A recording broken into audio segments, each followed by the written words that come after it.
I need you frightened. I need you hopeless.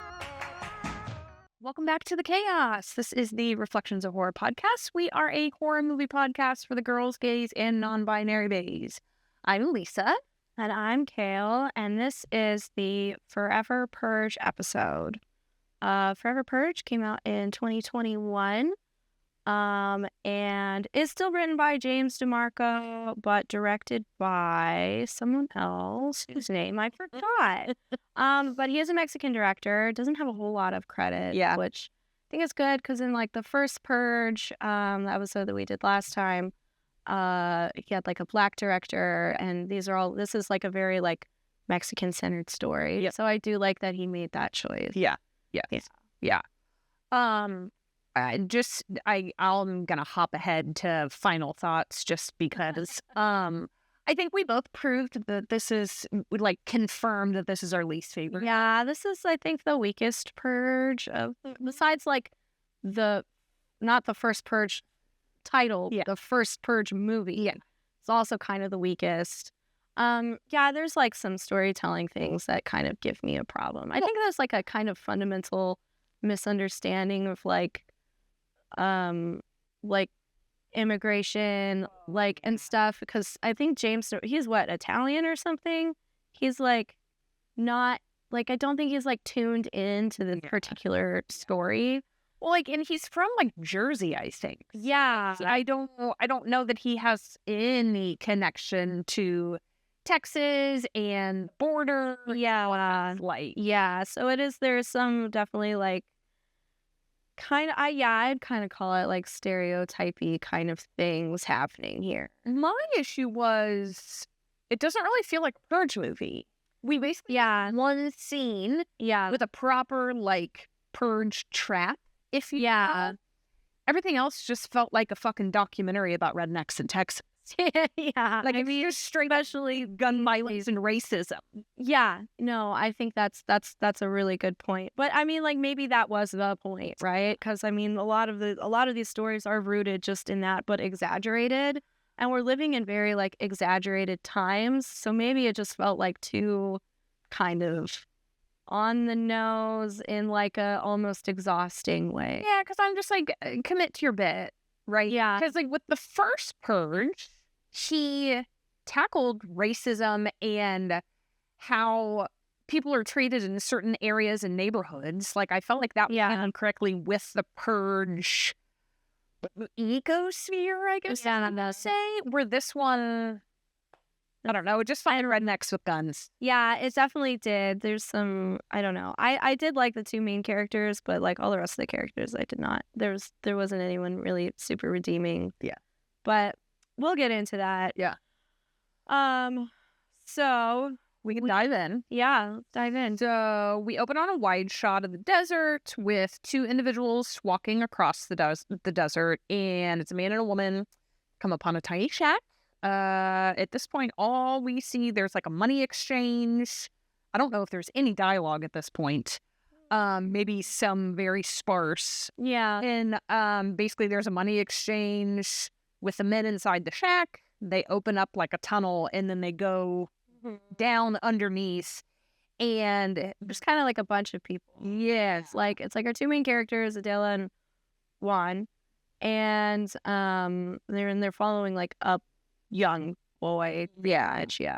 Which I did appreciate the fact that there are several scenes where only Spanish is being. Oh yeah, me too. I think that's really good. So, but it's a group. They're going through these tunnels, as you said. They're following like a younger boy, and at one point they think that they've like lost him for a minute. So there's some anxiety being built up there, and then there's like a little jump. I see like jump scare, like an attempted jump scare of him popping back up. And basically being like, it's like, imagine if you like are following this boy to get across, and then you lose him, and then you're wandering around these tunnels forever. Again, tunnels, like, you don't wanna, like, leave. So, then we finally confirm that they are crossing the border into America. He gives them a playing card and says if they run into any issues, follow the roses. Which that definitely comes back into play noticeably later on. Breadcrumb there. And then we get the opening credits, and there are news reports about illegal immigration being on the rise and Mexicans fleeing cartel violence, seeking the American dream, and the NFFA has been voted back into power and immediately reinstated the purge. Yes. So this takes place after election year. Correct. And I think it takes place like maybe 10-ish years after election year. So, in election year, Charlie Brown got elected and then abolished the purge. And then, oh, look, someone's been reelected. Ha ha ha ha ha ha. A little too reflective of reality. And then they immediately reinstated the purge, and now here we are. Which in this one, they label United States of Hate Annual Blood Holiday. And there you go. There's like a little blurb of talks of racism and the rise of white supremacy. Whoa. Okay, yeah, this takes place in 2048, 2049. Oh, okay. It's interesting. We'll have to keep an eye on the next couple decades to see where we're at and think about where we're going to be in 2048. It is a horrendous thought at this point. Yeah. Oh, Michael Bay also produced. Oh God. So I feel like that explains a lot. Yeah, that could. There is that, like you said, there is a lot of like gun violence, like a lot of like action-y shooter scenes and stuff. So I guess that makes sense that Michael Bay has those little fingies in this one. Then we get our pop-up. It says one day before the purge. And now we're on a farm with a white family, and they are trying to break a horse. That's what it's called, right? Yeah. So this is 1 year after Adela and Juan have crossed the border. So this is their first purge, right? So they came in after. It's like 10 months later, or something like that. But yeah, so white family are on a ranch. They're trying to tame a horse. Our main white guy number 1, his name is Dylan. He's kind of one of the standing white guy characters through the movie. He's trying to tame this horse. It's giving very like, I don't know, have you ever seen Spirit, Stallion of the Cimarron? No, but that's one of my favorites, isn't it? Yes. Yeah. That's right. And this is not just coming from a horse girl in recovery. It is a genuinely good movie. Yeah. I just want to put that out there. A lot of like stuff about colonialism and stuff. It's great. Anyway, white guy number 1 trying to tame the horse gets thrown into a fence and hurts his little whibs. There's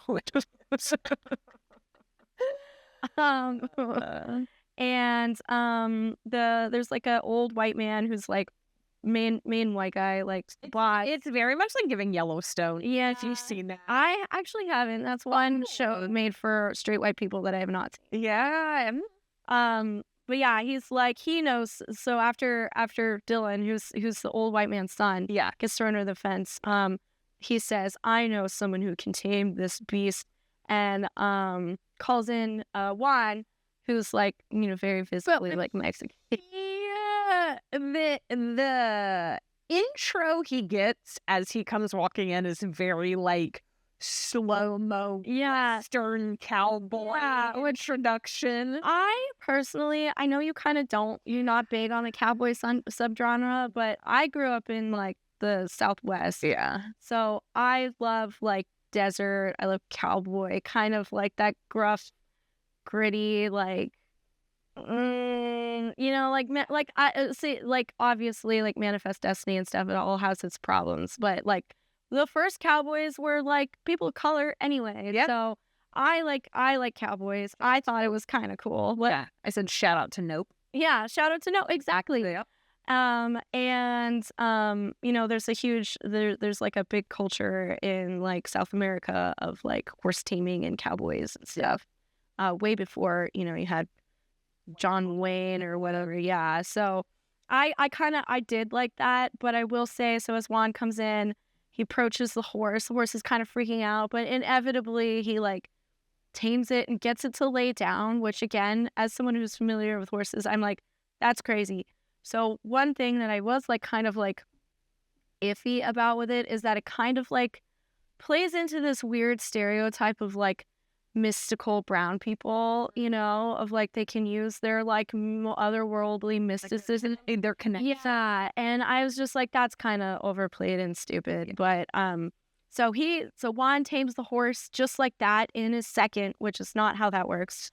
And Dylan, who got his little ribs hurt, seems pretty annoyed by it. Well, because one of the guys outside the pen makes a comment, that's a real cowboy. Yeah, right. And so, like, implying that Dylan is not a real cowboy. He is a fake one, which he kind of is. He is. Yeah. Because Daddy just bought him into it, basically. But, so after that comment, Dylan's basically like, let's get back to work. Yeah. I'm the boss. Let's get back to work. Yeah. It just, like, Dylan and this whole family kind of remind me of, like, oh, there's a song that Bo Burnham did called Pandering, and it's like a play on like pop country, right? Where it's like he's like just singing these lyrics that you hear in every country song. Yeah. It's like obviously pandering to people whose towns I would never go to on tour. I have $1,000 shoes, like I drive the $50,000 truck, but has never actually like worked. Like, yeah. It gives me a lot of vibes of that. And you like just like fake cowboy. Yeah. Like cowboy aesthetic, but not cowboy work ethic. 1,000%. But yeah. And then so we kind of get a cutscene. Yep. To Adela, who's Juan's wife, working in like a butcher shop. Like a slaughterhouse, something like that.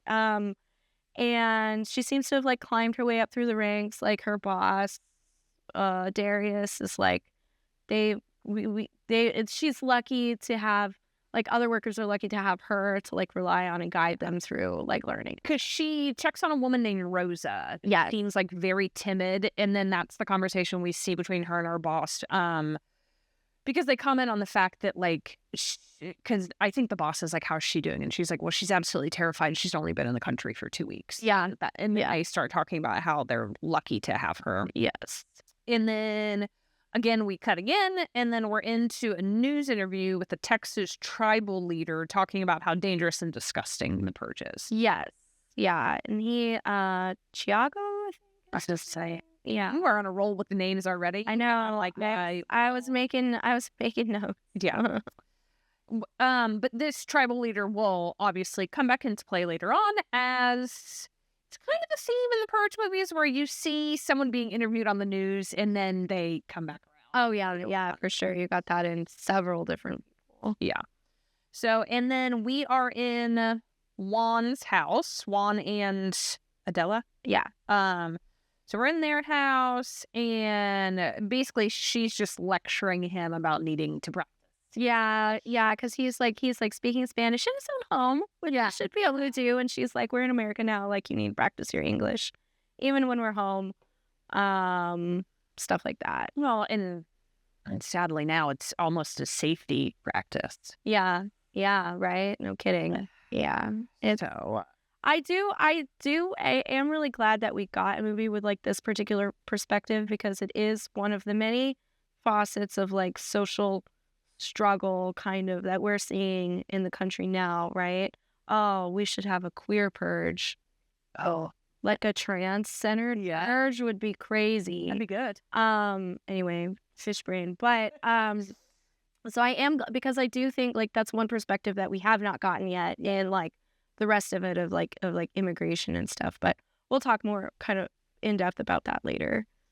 Then we jump back, and then we're with the white family, and they're grilling out. Oh yeah, celebrating as rich people do, and talking about locking down for the purge. Yes. We are kind of getting like slow pan shots. We see they clearly have a massive fucking house. Oh, it's crazy. And they're hosting a dinner party, and one of the women, I guess, maybe just toss out trigger warning for, there is hefty racism just now. Oh, yeah. Discussions that happen in this movie. So, like, a lot. Like, almost more than you would get in, like, the first Purge. Like, a kind of flippant, like, pure racism strictly directed towards, like, Mexican people. Like, I see is a lot more egregious, I think, than it is in like in even the first Purge movie, right, where they're like, obviously the little prep school freaks are like calling the bloody stranger like a pig and stuff, but there's not like explicitly racist things. It's mostly implied, right? They mostly seem to be mad that he's poor. Yeah. But like in this one, like there is explicit racism specifically towards like Mexican people. To me, I feel like I think almost in this movie it is of a level if they would have just been dropping the N-word left and right in the first. Yeah, Like I feel like it is that. Yeah, because they dropped some like insane slurs that I'm like, I can't believe they said that. Yeah.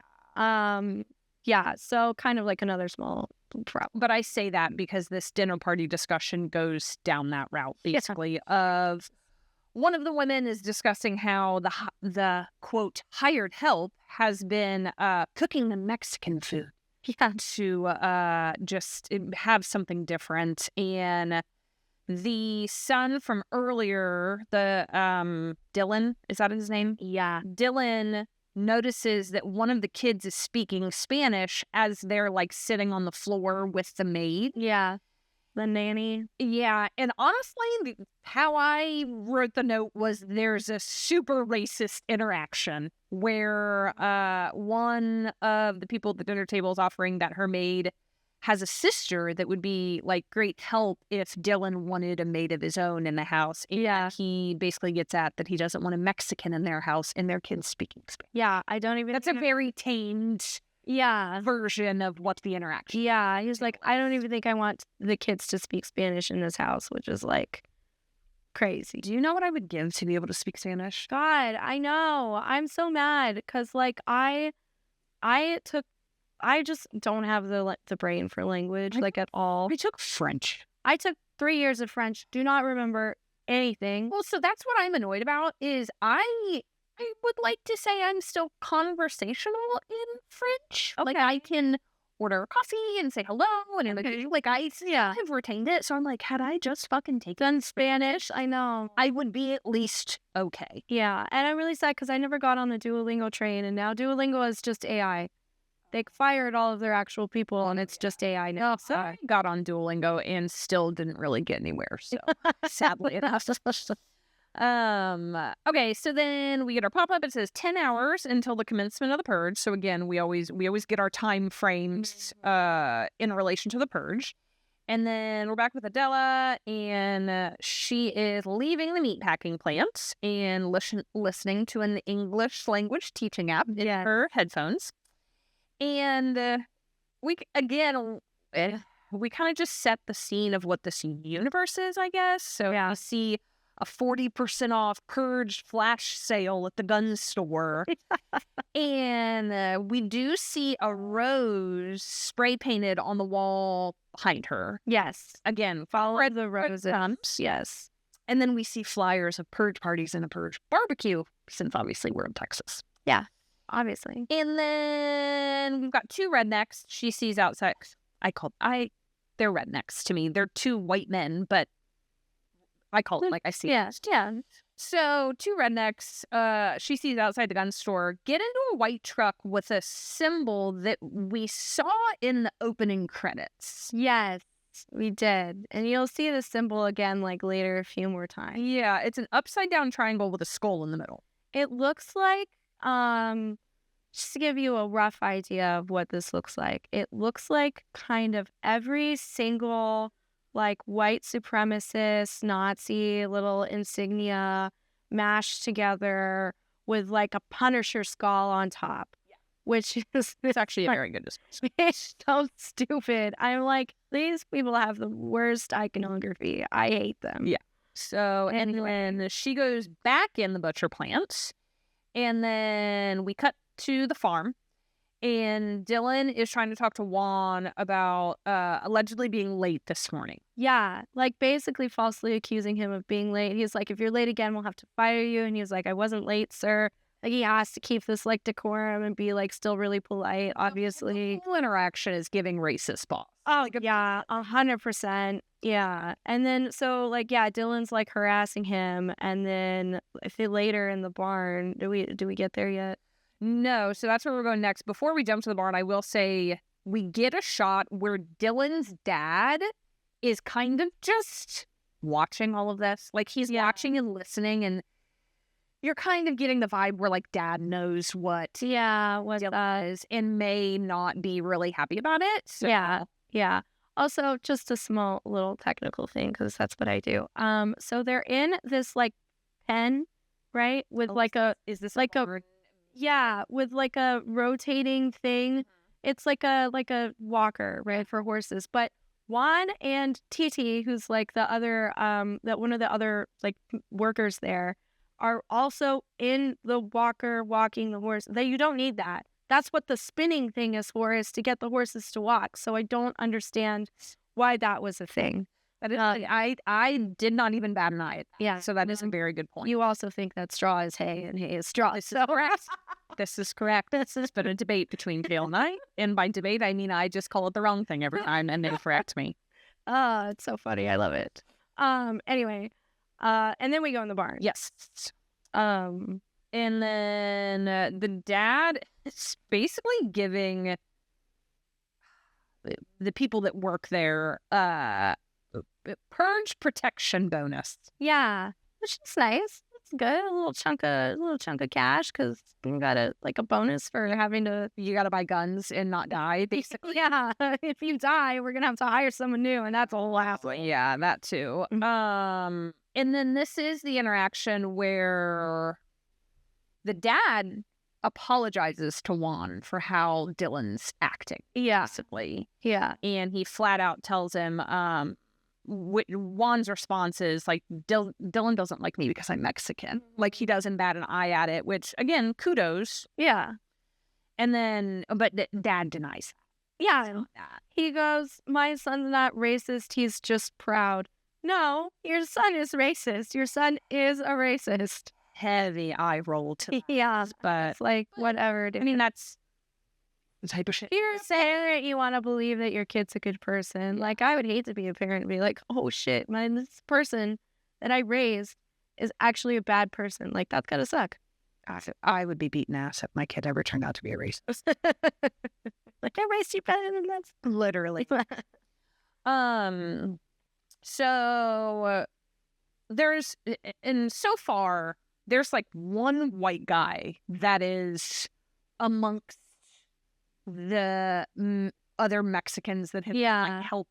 I hate to say hired help, but like they're workers. They be ranch hands. Like farm hands. Yeah, or just workers. Yeah. So, do you have his name? Crazy white guy. It's either Kurt or Kirk. I think it's Kurt. Okay, and I just call him Crazy White Guy. Yeah, that's fine. There, you know. But he makes a comment about how they give them that bonus as a way to keep them alive so they can continue exploiting their slave labor, and how he's not using his money for protection this year. Yeah. So kind of to your point, just to make sure they don't die and they have to go find new ranch hands. Yeah. It's a whole process. So then we get a notice that we're 1 hour away from the purge, and we're just seeing several doors being shut and locked. And then we see like a wide shot of a water tower with the logo of the skull and the upside down triangle. Yeah. So now it's like, well, that's on the Nazi tower. Sure. That's just like the whole fucking town. Yeah.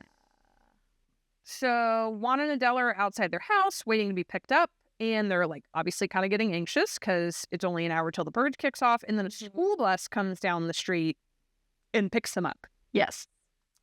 Before we find out what that's all about, we go back to the white family on the farm. And we see Dylan put a gun like tucked in his pants, so he's armed and ready. Oh my God, wait. Yeah, this scene was crazy. Yeah. And then they're watching the news, as people on Purge Night always are doing. And there's an interview with the same Texas tribal leader from earlier talking about how people are going to burn their cities to the ground with that type of hatred that is spurred by the purge. Mm-hmm. And then we see them locking up the farm. So like you get cut shots of the barns and the big fancy gates and everything. So then we're back to the bus, and we see it is full of Hispanic individuals. So clearly this group has gotten together as community and gone, okay, let's get on a bus, let's go to the same place and just wait out this. Yeah, same they basically holiday. went taken to like a compound that locks down and they're all kind of together. It's like old school was the vibe I was getting. Yeah, kind of. It's like probably that's where it is, but it's like functioning as like a purge lockdown compound kind of thing. Yeah. And then we do start to get our cut shots of like the purgers that are outside.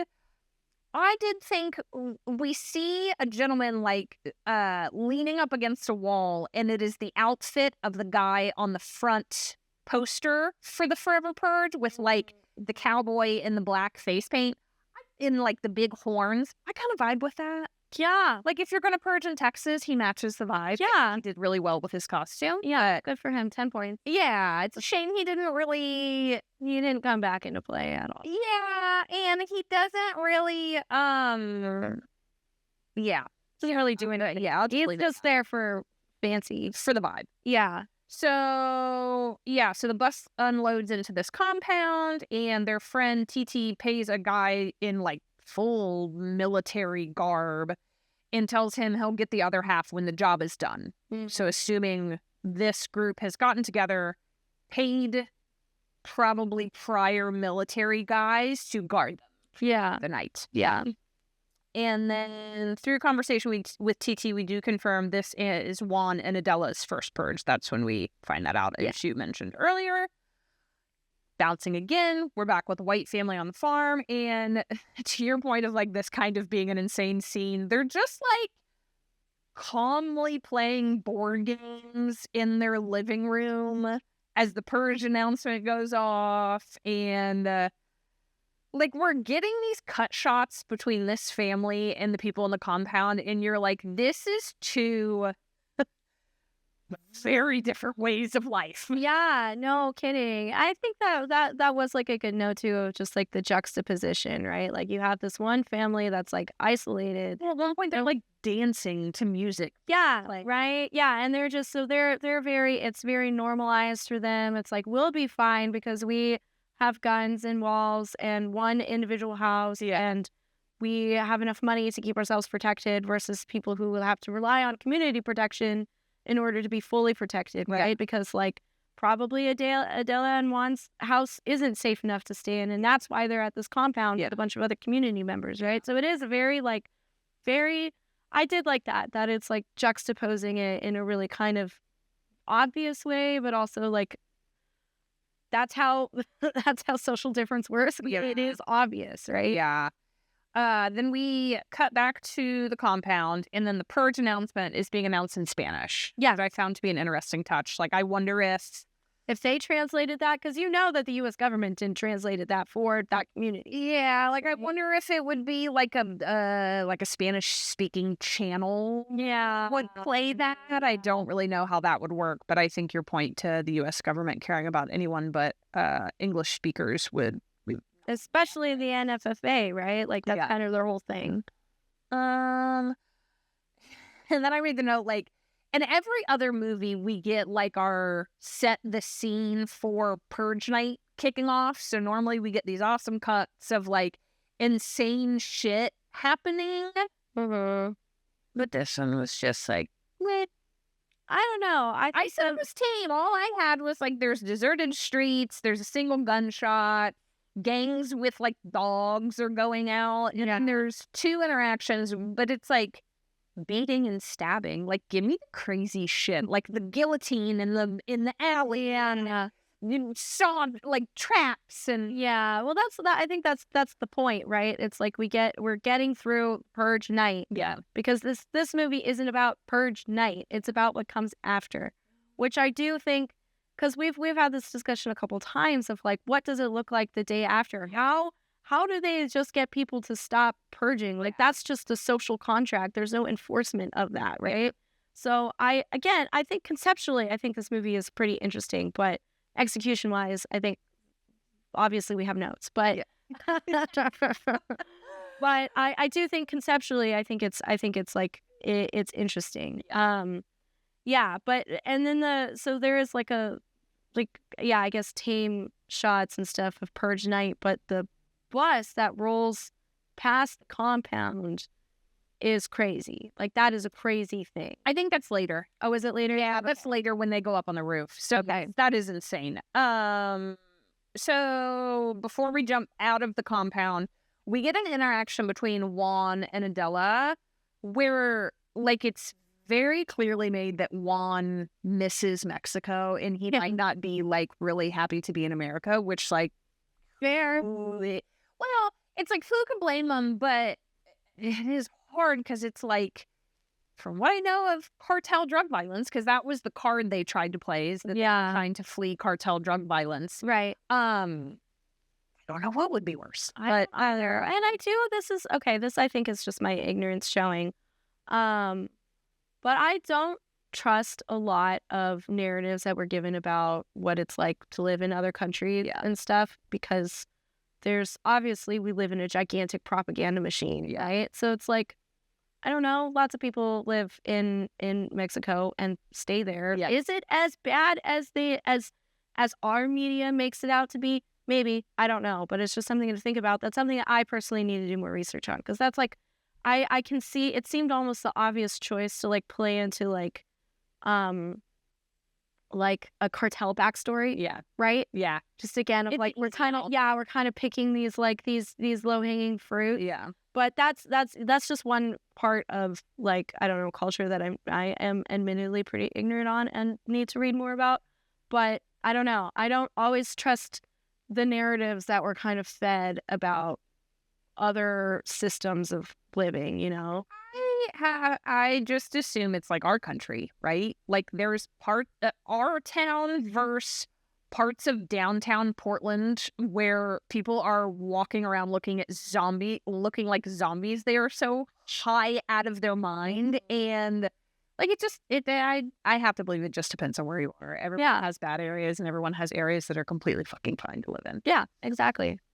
So we go back to the farm, and this is the really weird scene where, like, the dad and the sister are just, like, carefree dancing in the living room, and that was weird. Dylan is on edge. Like, he is the only member of the family that he clearly isn't comfortable. Maybe because he's the man of the house and wants to protect everyone. Yeah, and he can't be comfortable. He is a man. Yeah. So he hears something, he checks his security cameras, and of course we get the, like, he's checking his cameras, and as he looks away, then we see on the camera someone, like, run by. So we know, as people watching the movie, there are people on his farm. Yes. It is not locked down. People made it in. Yeah. Like, he checks the cameras, doesn't see anything, and then Dylan goes to just investigate the sound he heard. Yes. And he, like, goes out in the garage, sees the generator in the corner is making noise. He opens up his massive Texas gun safes. I feel like, as far as gun safes go, his could have been bigger. Fair. He grabs some more ammo, and then he gets a massive jump scare from literally his pregnant wife. She pulls a gun on her.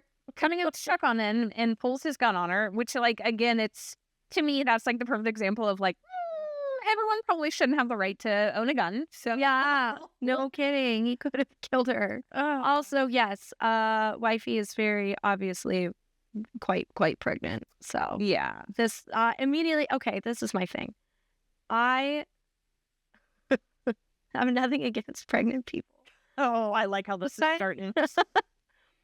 But I'm always annoyed when there is a pregnant a pregnant woman character in most movies. Yeah. Because you just know automatically that she is going to have that baby at the most inconvenient time possible. That is just, this is an actual trope. You go to tvtropes.com, it is a trope called maternity crisis. It's an actual thing. And I hate it. I think it's so stupid because it's like she's a plot device, right? She can't just be a woman who is pregnant. Yeah. Her being a plot device is to inconvenience the rest of the plot. Complicate shit. Which is like, that's so stupid and cheap, and I hate it. Like, you can't just have a pregnant character who's, like, running around, because women run around and do stuff all the time, pregnant, and don't just pop out their babies at the most inconvenient time. I hate it. I think it's stupid. I think it's a bad plot device. It's not empowering, and it's annoying. These were the notes you were referring to earlier. No, I'm not sure I have more. No, I'm with you. How did you feel also about the lecture she gives the husband who's clearly on edge about fuck the purge, fuck the NFFA, we choose how to bring a baby into this world and fill it with love? No, shut up. Shut up. No, oh my God. I just don't understand. You know what? I think we're all just drowning and grasping for things to give us hope. And kudos to the parents that are like, Oh, yeah. we're going to raise our kids with love and happiness, and that's going to be the change in the world. For sure. Good. Yeah, good. I hope you guys pull it off. Yeah, me too. I will not be helping. My bloodline ends with me. Stick with my animals, you know? Yeah. It's just like, why would you want to do that, bring a tiny human into the world when the world is the way it is, you know? I don't fundamentally understand it, but I have nothing but respect for mothers. Like, always. 100%. I just keep fighting the good fight. Exactly. Yeah. So we get a high overhead shot of the city and literally just like flashes of gunfire all over the city. Yeah. And guys killing people via firing squad. So again, it's like, yes, that's kind of crazy, but also normalized in the term. I'm like, that doesn't feel purge crazy. That just feels like rednecks with guns. Sorry that I'm not. Yeah, sorry that I'm not sorry. That just does it. It tracks more like a regular action movie. Yeah. Well, thanks, Michael Bay. But I think that also could possibly be, like, we talk about like the normalization of the purge, like you're living through it. Yeah. We've watched how many movies of the purge? Like, 5 movies of the purge. So it's probably also normalized for us. We're like, this isn't that crazy, but in the grand scale of things, when you zoom out a little bit without the rest of the context of the purge, it is still crazy.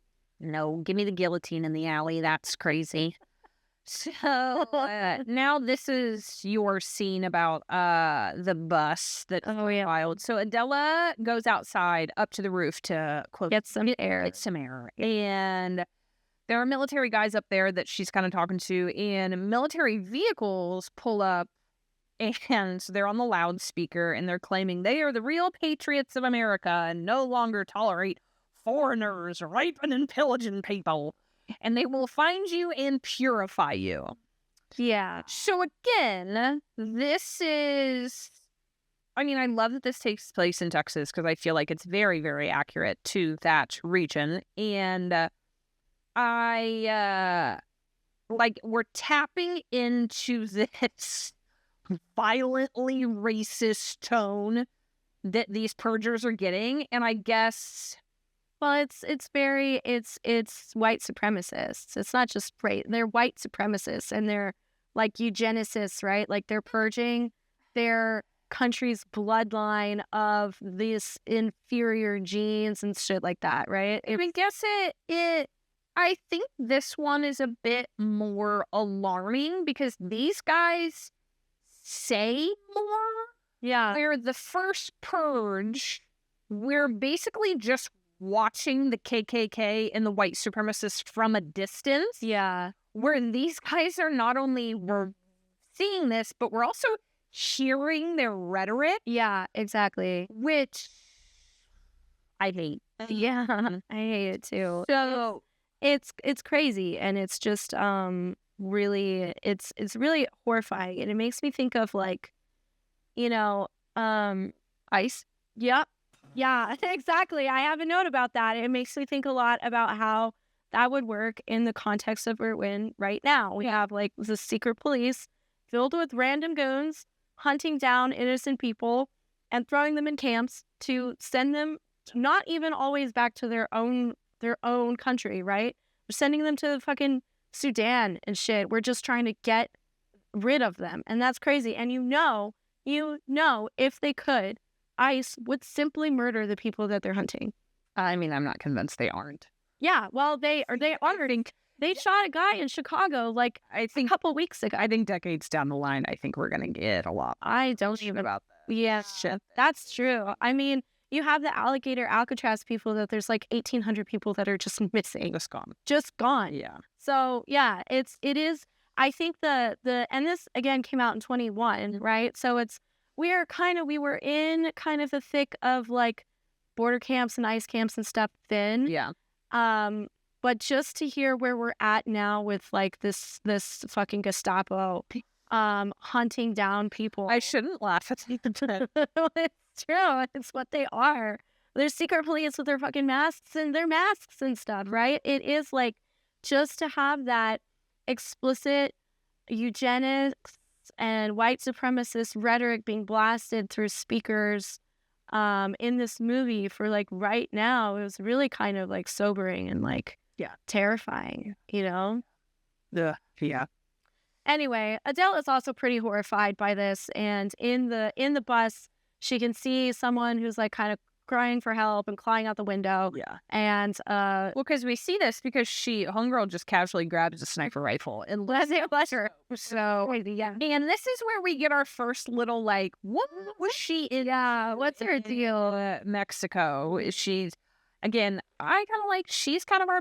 We have talked for 4 movies now about Frank Grillo, and that's true.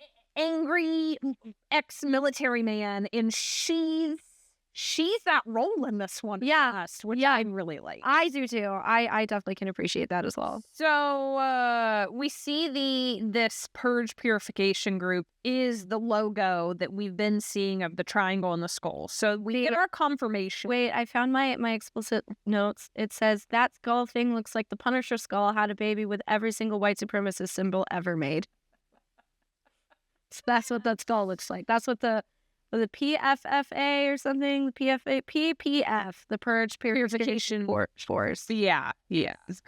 That's their symbol.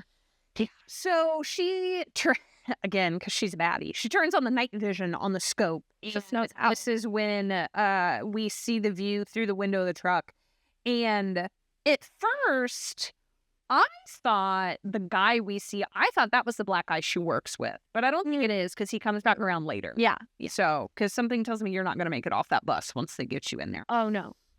So she claims she has a clean shot of one of the purgers, and the military guy tells her not to take it because it'll just start a war and jeopardize everyone inside. Yeah, which I think is also fair. Yes. You know? And that's why they're being paid to protect them. Yeah. So we're back on. So I think we start to get cut shots between the farm and again showing just polar opposite experiences. I also want to make the point that we're seeing polar opposite experiences, and the cinematography of how this is shot is also light and dark. So anytime we go to the farm and they're inside, they're in bright lights, everything is on in their house. Like warm. Yeah. And then with this compound, they have basically like locked themselves in and not a single light is on, basically. So it's always very, very dark when we're with Juan and Adela inside. So we cut to the farm. White family is sleeping calmly. Happily. Yeah. And then we're seeing shots of Juan and Adela who are clearly up, awake, looking very stressed, and then the sirens go off and they've survived. Yeah, and the doors open for the compound and we're like, oh, it's daytime. Yep. It's okay. So everybody in the compound applauds, and I made the note. So this is 30 minutes into the movie. So, and again, it's the Forever Purge. So to your point, Purge Night is not really the important spectrum of this movie. Yeah. So 30 minutes in, we're done with the Purge. So now we basically got an hour of the fallout. What happens next? To discover where this is going. Yeah. Everybody, Purge Night is over. Everybody can go back to their lives for another year or something. So we're on the farm. Yeah. The security doors go up, and of course, immediately Dylan opens the front door and yells about getting back to work because he's a loner and he's got shit to do. So, TT, and then we get a shot of TT and Juan are headed to work, and TT comments that the day after the purge should be a holiday, which we have discussed. Yes. The day after the purge should be a federal holiday. Because, like, again, how are you going to get to work with all of those burning cars in the street? Like, a holiday probably for everyone but, like, first responders, right? Because they had the night off. Yes. Yeah, that's true. The purge night is a guaranteed night off. Yeah. So as they're driving, again, kind of just showing us, like, what is this next day like? Because we're in the South, we see a coyote eating a dead body in the front yard. So I was like, well, that's kind of a vibe for the desert and the South. Oh, yeah. Adela is walking to work and seeing people just power washing blood off of the sidewalk. And Adela is at work, and we see a news reporter talking about how purge cleanup has begun as crews are working tirelessly all over the state. And then he casually gets shot in the head on live television. Yeah, thinking, uh-oh, what? But Adela conveniently turned away from this report before he got shot. So she doesn't know this. And then she walks into the slaughterhouse, meatpacking, whatever. And no one is there. Yeah. Which, like, we haven't discussed this. That concept of, like, if you're and I don't think this is necessarily, like, a small business, but, like, imagine the repercussions of showing up to work the day after the purge and being like, do I have any staff left? Yeah. I haven't thought about that. Yeah. I think that's really interesting. It makes me kind of think of, like, COVID, where, like, we had, I think, like, 1 million people die in the United States to COVID. Yeah. And, like, just, like, that's a crazy amount of people, you know, and just that are just, like, dead, gone. Like, and like, our economy shifted because of that. Yeah. I think. So it's just, I don't know. Yeah. It's just interesting. It's a lot to think about. It is a lot to think about. It's fine. It's fine. But yeah, she's like, and I said, well, also another thing to think about is that it seems like we could infer that primarily the people who work at the meatpacking plant were immigrants, people of color, and it's safe to say that maybe they just all got rounded up and killed by those freaks. Yes. You know? Yep. So from there, we get a cut of Dylan unlocking the barn, and then one of the cameras loses signal for his security. Dun, dun, dun. And Dylan investigates the barn and gets a small jump scare from one of the horses, like, basically escaping, like, just runs out of the pen. And Adela goes out into the alley, and there's a goat locked up in a cage. So, and then we're going to start to get cut shots back and forth between, again, in my opinion, this is really our only proper, like, purge crazy trap. Yeah, I hate this trap. I think it's so stupid. I don't understand, like, what? I'm sorry. If it's the day after the purge and you go out into some random alley and you see a goat in the cage, would you think that goat is your problem? I would call someone. I'd call animal control and, like, hey, there's a goat in a cage here. Can you come do something about, like, I don't. But she doesn't know this is her first purge. She was out on the streets. She doesn't know how crazy everybody is. But again, I don't know. I don't know. Maybe I would go. You're like, what's that goat doing? I don't. They stopped dead in your tracks. I saw it register behind your eyes. You're like, maybe I would check it out.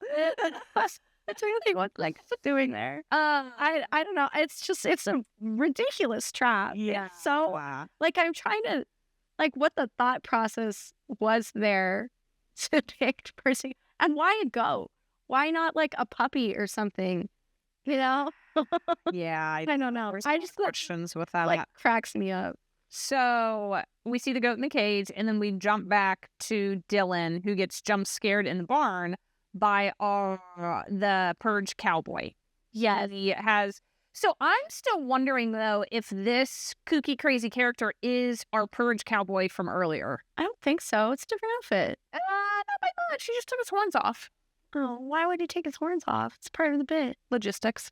That's true. More functional without the big Texas steel horns. No, really. Yeah, but he gets this jump scare by, I call him the Purge Cowboy, but it's Homeboy that helps on the Kirk or Kirk. It's Kirk, actually. It's Kirk with a K. Just Kirk. And basically, he is there with a gang of individuals. And other Purge Cowboys. Dylan now knows he is in a lot of trouble. Yeah. But before we get into that, we go back to Adela, and she is trying to figure out this cage and notices a latch inside. But, like, she, like, reaches for the latch, and when she hits it, it kind of, like, scoops her and flips her over on top of the cage. It's a ridiculous trap. It is. It's very Saw style in its ridiculousness. Well, because it's a weird setup, because where she put her hands through, I think then when she gets flipped backwards, that's how her hands are pinned. So now she's on her back with her hands pinned basically by her head. Yes, yeah. And then, yeah, another bar comes down and, like, pins her neck down on top of the cage. It's weird. Yeah, and then two people in rabbit costumes. Yeah.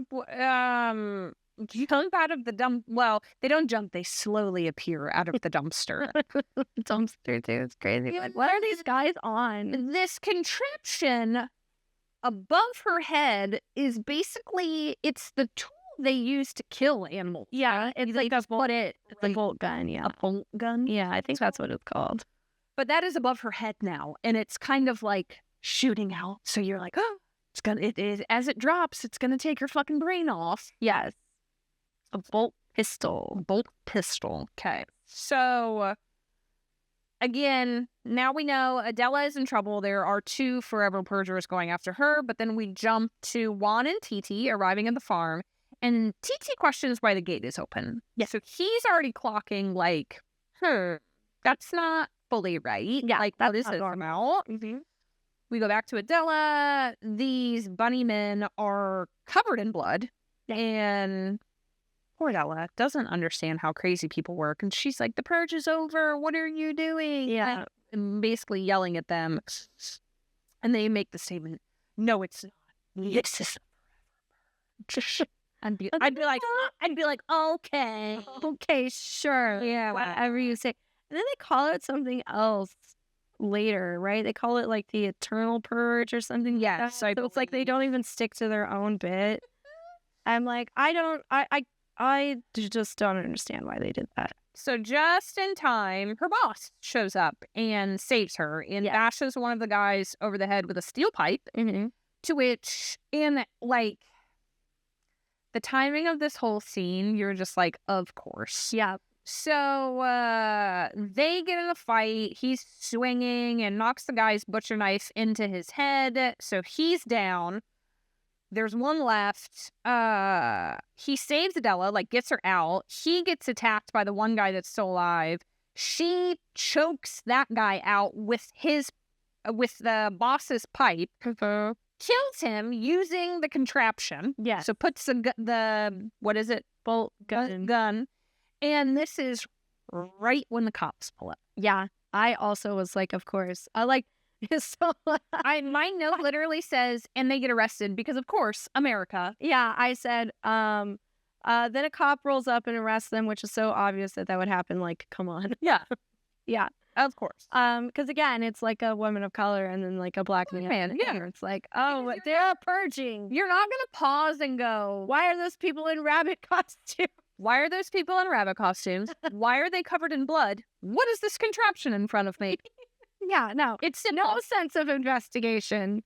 And yeah, so they get arrested and thrown in a van. Yeah. So then we go back to the farm. TT is commenting again on how quiet the farm is. We see horses running free out of the barn, to which TT, like a good worker, goes, well, we'll go after the horses. We have to get this back in the barn. Yeah. Then we see the Purgers have the family. They're tied up in the backyard on their knees. And Kirk is starting to run his mouth, I will say. And basically just talks about not using his money for protection. He tries to make it seem that all hired help have chosen to fight back this year and make the rich penniless and powerless like us. And he starts talking about the Forever Purge, and this is when he refers to the Eternal Purge.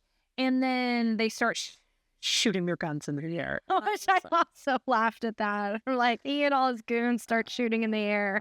It's just like little boys. Yeah, I know. It is like little boys. Just like, what are Playing cowboys. Yeah. Like, shut up. So, but because the little boys are shooting the gun in the air, TT and Juan now know, oh, there's some shit going down around here. There's a problem. So, the Purger starts playing this game of like, well, you're broke, so you can't pay to save your family now. And again, they're just doing this like purge rhetoric of like just running their mouths and trying to talk about how they're in power now, basically. And it's not. And while he's doing this, like, we get this shot where we notice Dad on his knees has clocked TT and Juan are coming around the house. So Dad knows, okay, we might have a this if we figure out how to play our cards right with this. So then he starts running his mouth too. Yeah. And he's basically saying that that Kirk is right, that it's not fair, and that all this stuff. But by purging, by participating, by continuing the purge, he's just sanctioning what a bunch of other rich white people in like Washington D.C. have like made. He's playing into their hands, all this stuff, and I'm like, yeah, it's all good points, but you are still kind of like a rich old white man. So like, I don't know. He goes on and on and on and on. It's like a long speech. And then, he puts a bullet in his head. Yep, shoots him. Because he was trying to do a little bit of reverse psychology. Like, yeah, I'm rich, but like you're feeding into the same. Yeah, exactly. Bold card to play for a man that is obviously very angry with you and has a gun. So yeah, exactly. He met his fate. A bullet goes in Dad's head. And that's when it's like, it's kind of unfortunate that TT and Juan wait for Dad to get shot in the head and then go, better get moving. Yeah, no, really. I get shot in the head just in time for Juan and TT to swoop in and save everyone. Shooting. So they've got nice firepower, and they basically take the whole group down, except for two who run off, and we hear them radio for backup. Yeah. So they untie the family. The backup is coming, and you see them on like four-wheelers, kind of, I guess. And they're like a flag, like they got flags, and they're just shooting their guns in the air.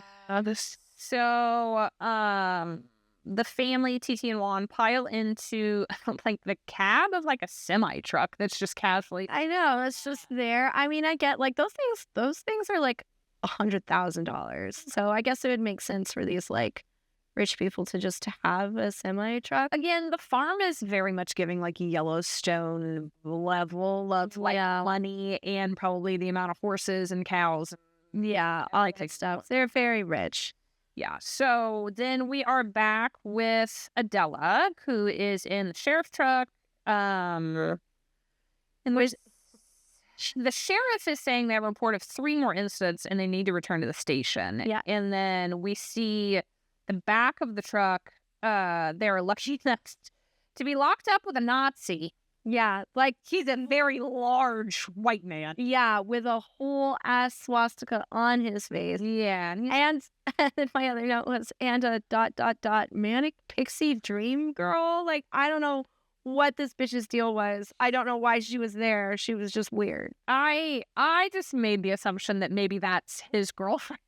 Okay. Crack whore, I don't know. That's because that's the vibe she's giving. Yeah, definitely. But, yeah, and the Nazi is just talking on and on about how he shouldn't be arrested since there's no such thing as crime anymore. Yeah. Okay, Piggy Pants.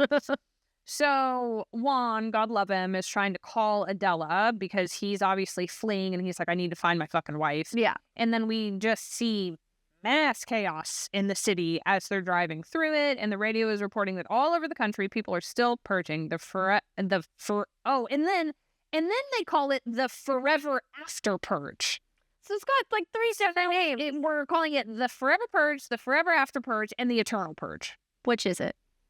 These people can't get their message straight. Who's in charge of the the congruency of this script. Right, Because someone missed the mark. Right, because we get like kind of maybe this is not a script flaw, right? Maybe this is a flaw of the organizers of the Eternal Forever Purge or whatever, you know? I guess if we do zoom out, the fact like reporting on it, everyone would just call it something different because everyone would be like, what the fuck is this? Yeah, what is going on? Like, there's no messaging. It's like, I'll be not so mean, and I guess it does kind of make sense. So, Rosa calls him, because I think he calls Adela, and then he calls Rosa, maybe? I have that Rosa calls Juan back and explains Adela got arrested. Oh, yeah. Yep. And then Dylan's wife clarifies they have to find Juan's wife first and then get somewhere safe because Dylan's being a dick, obviously, and it's like, we don't have time. And the wife is like, how about you not be a fucking dick for once, and we're gonna have respect for him and his family because he saved our lives. Did you forget that, you racist shit? He did, because he's racist and that's all he cares about. Mm-hmm. So back in the van. Yeah, I got sidetracked because my notes are the white girl in the back of the van giggling to herself about how this is the first real purge and it's never going to stop. Because to Kale's point, she's a little manic, given kind of life a rocker a little bit. Like kooky girl. Yeah. I don't know, whatever. And then at the same time, like they're driving by and they hear all kinds of gunfire. And I wrote in my notes, I said, Nazi guy seems to have an almost autistic obsession with the sound of gunfire. He was like, that's an M4. That's an AR. And I'm like, this is ridiculous. Like, you are crazy. Like, Yeah. Like, that's his hyperfixation is guns, which can be true for a lot of people, I guess. Yeah, and he calls it the homegrown music from the heartland. Stop. American music, motherfucker. Those were the notes I took. Cookie. So it's like so silly. It's almost parody, but so is our country. Yeah. So it's like, what do we do with that? Yeah. Yeah. So the road is blocked for the family. So Juan and TT say they're going to walk to the police station, and then the sister offers to go with them because now we're down to Juan, TT, Dylan's sister, Dylan, and the pregnant wife. Yeah, the sister is feeling very like indebted, I think, to Juan. Like she's like very like much like I'm going to help. Like you can't stop me. Yeah, which good for her. Yeah. So then we're back in the truck, and then someone shoots a rocket launcher. A rocket launcher, which flips it. Yes, they're all knocked out. Yeah, and then we're back at the semi truck with Dylan and the wife, and because they obviously chose to stay put while they go to the police station that I think they claimed were like a couple blocks away. Right. And Dylan spots like a purger sneaking up behind the truck in the rearview mirror. Yes. So he gets out. We see as he goes around the back, the purger is now behind him at the front of the truck. So it's like a little cat and mouse game around the truck trying to figure this out. And then we get a jump scare of the purger popping up at the wife's window because obviously she's sitting there because she's with a child. She has to be safe. So, and then just as he pops up, the husband shoots him. So one purger down. And then another purger pops up with a sledgehammer, which I have my thoughts about larger weapons like sledgehammer, axe. Not ideal, in my opinion. Really? They're not functional to me. If you don't connect on the one, you're lugging it around. Yeah, it's gonna be. It's more of a weapon of opportunity. Yes. Yeah. It's like, oh, it's convenient that it's there if you need a weapon, but don't like pick it. Yes. Yes. Would not be my first choice. So, this purger hits him once, but then he smashes his head in with a sledgehammer. So again, you half hit him with a sledgehammer. He took your sledgehammer from you and then beat your head in with it. Yeah. Yeah. No, you're right. Less than ideal. Yeah. So, and then we get this shot of the wife in the window as if she's looking at her husband like, are you okay? Are you good? You just like murdered someone. Good. That was kind of intense. So. You don't think he's ever killed anyone before this? Probably not. Honestly. He doesn't. Yeah, he doesn't give the vibe. No. Kind of pathetic. Yeah. So we're back at the overturned sheriff's van, and it is being circled now by I call them kids on motorcycles because it's like dirt bikes, basically. Yeah. And the Nazi breaks free and attacks Adela. And then Adela and her boss have to fight him off. And like a savage, she jams her fingers into his eyes. And the boss eventually breaks free and snaps the Nazi's neck. Yeah. So they're quite the pair. I like them. I like them too. Yep. And then there's pounding on the van. And you're thinking, uh-oh. But then we discover it's Juan. Yeah. And the gang has arrived to save them. And they're like having a conversation. And I love like the sister casually just like blows this freaking guy away with a shotgun. I'm like, all right, she's like an ass. Yeah, she's cool. Yeah. To which TT tips his cowboy hat at her, which I thought was cute. And like they like, I'm gonna address it later. It's like they want to between TT and the sister. Did you get that vibe? Maybe a little bit. I can see it. Trying to go like, there, but didn't want to commit to it. Yeah. No, you're right. I'm kind of annoyed by that. I was really annoyed with TT's entire storyline, but that's just yeah. We'll get to that. So then Dylan pulls up on the truck, and Adela tries to get the boss to come with, but he's like, I have to go get my family. So she obviously understands that, gives him a gun, and sends him on his way. Yes. And that's the last we see of Darian. Yes. And now everyone's together, and they're driving off, and we see, as the tribal leader predicted, everything is burning. So, like, in the very beginning, he was talking about, like, this hate is going to get you to burn your cities down. So we get this wide shot where fires are just everywhere. Yeah. Yeah. And they're kind of going off down and stop at, like, a gas motel. Yeah. And everyone is dead. We see several dead bodies here. And this was the moment where, like, the sister and TT are, like, scavenging for shit. And, like, one finds peanut butter and one finds jelly. I missed this, actually. Yeah, and they were like, I don't know. It was like undertones of like, oh, we're a perfect match. Like, yeah, I get, okay. What? Like, do it if you're gonna do it. Yeah. The pussyfooting around it. Stupid. Commit to your bid. That is the pod's number 1 rule. Commit to your bid. Yeah. So basically, like, they're inside scavenging. The rest of the group is outside by the truck. And now the wife has come back around and talks about how scared she is to have a baby in this world. How quickly you're changing your tune. It's a little late for that. And everything burning. Yeah, it's a little late for that. You are 9 months pregnant. Should have thought of that 9 months ago. It's so well because this is probably her first exposure into what the purge is like outside. Yeah, outside of your safe, cushy walls, right? Like this is like you said, real life. Yeah. So so they find I think they find a radio, and that's how we get to the point where a news report is being said that martial law has been declared. Yes. And Dylan makes a comment, well, there's no place safe to go now. And then on the radio in the office where they're scavenging, they hear a broadcast saying that Mexico and Canada are open, which, like, the logistics of this are crazy. And Mexico and Canada are opening their borders for the next 6 hours and will let people in for sanctuary until order is restored.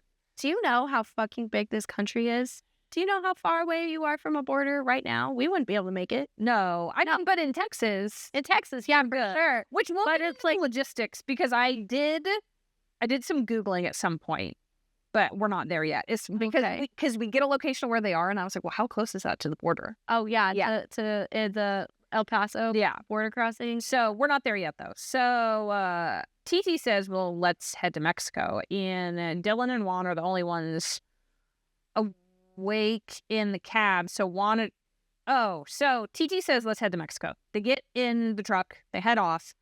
Now they're obviously trying to make it to the border. Dylan and Juan are the only ones awake in the cab. So Juan addresses the fact Dylan is racist and hates it. Yeah, he's like, you don't like me because I'm Mexican, huh? Again, which I know this is the Forever Purge. I know this is a different scenario, but I'm just like, I just don't think I'm having the type of conversations that some of these people are having on Purge night. Yeah. Like, we talked about it with the way people were nagging Frank Grillo. And, yeah, like, it's like every time these people are, like, out and about, which I guess you're trying to, like, establish at least a little, like, bit of character. Yeah. But I'm just like, well, guy's a racist. I'm trying to get back home to Mexico. I don't give a shit anymore. Well, maybe that's why, is because he doesn't give a shit anymore. He's like, why not call him out? But also, it's like his like, Dylan's, like, counter argument to it is also crazy. He's like, what does he say? He's like, I don't think white people are any worse than anyone else. I just think we should all be with our own. Yeah. So he's a separatist. He's a segregationist. Yeah. That's crazy. Because he says he doesn't hate Mexicans, but he doesn't understand their culture. And that's when he's like, I just think everybody should stick to their own. And I'm like, no, racist. That's still extremely racist. That's the reasoning that we use with Jim Crow and segregation and stuff. Like, that's insane. That is not, it's like a thing. It's like the heart of racism. Yeah, it's like, you're different than me. I don't understand you, and I'm not going to try to understand you. Therefore, we should just be separate. And there's no such thing as separate and equal. Like, that has never, ever been a thing. It's like the building blocks of racism before you get to the really violent part. Like, that's what's at the bottom of the pyramid. Yeah, exactly. That's the foundation. Yeah. Is this fundamental, not even willingness to even try to understand, right? Yeah. Yeah, and then Juan replies, he's like, well, we're together now, so what are you gonna do about it? And then they run into some purgers. So, and well played by the fucking sister. So we forgot to note this. When they were scavenging in the motel, she found a flag for this racist organization with the emblem on it, and she grabbed the Nazi skull. I don't think I would have thought to grab it, but this is very intelligent the way she plays this. Oh, so sure. They come across these Forever Purgers shooting up a car on the side of the road, and then they chase after them. Yeah, and so this is my other thing. They're in a semi truck. Yeah, and these purgers are on motorcycles, and they're trying to run the semi truck off the road on motorcycle. Like, who's gonna win? Who's gonna win there? The logistics. Yeah, the logistics. Well, yeah, it's like not like these Forever Purgers are like super smart or anything. Yeah. Like, that's crazy. Logistically, that's insane. Well, I mean, they are ever after purgers. Yeah, that's true. So as they're chasing and everyone in the truck is panicking, despite being in a truck and really having no reason to panic, the sister, like the smarty pants she is, goes, wait a minute, and she puts the flag in the window. Yes. Yeah. And they're like, oh, they're one of us. And then just like drive off. And I was like, they drive off and they're shooting into the air again at night. Oh, I don't know what is with that motif, but it's so dumb. So they dodged that bullet. So I was like, well, that was smart. So this is where we get to, again, they're driving. We get like this high shot of just the truck going around winding curves. And we get like a little pop-up that says they're in El Paso, Texas. Yes. Which is also fucking on fire. Yes. And again, I had to Google. So this is the most western tip of Texas and sits on the border of Mexico. Yeah. So its twin city is Juarez, Mexico, I think. I've been to El Paso. It's a cool town, actually. Nice. That's the only place I've really been in Texas. But yeah, so it's like basically there's a lot of people who live in Juarez who go and work in El Paso and cross all the time. But yeah, they're basically like two cities that are just separated by the border. Yeah. But they're super, super close to each other. And then we get a pop-up that we have 3 hours until the border is closing. Again, 6 hours is not a lot of time. Time is of the essence. Yeah. So like, and they're in Texas, and it is still not enough time to get there. Yeah, literally. You're in a state that is touching where you need to go, and you're still barely gonna make it. Yeah, you live in anywhere else but literally right on the border, and you're screwed. No, literally. Yeah. I wonder. Yeah. Like we wouldn't be able to make it to Canada. No, we wouldn't. We'd be stuck here. Yeah, we'd just be. Yeah. Anyway. Like, so even if you drove really fast, you could not get there. It's because I'm getting a pilot license. Oh, have you? Well, just for the logistics of the post-apocalyptic era. Okay, yeah. We have like little airplanes. Yeah, little airports. Well, in the airport by us is so close, you could go just hijack one for the apocalypse. That's true. You could. Yeah. So who knows? Maybe I'll add that to my hobbies list.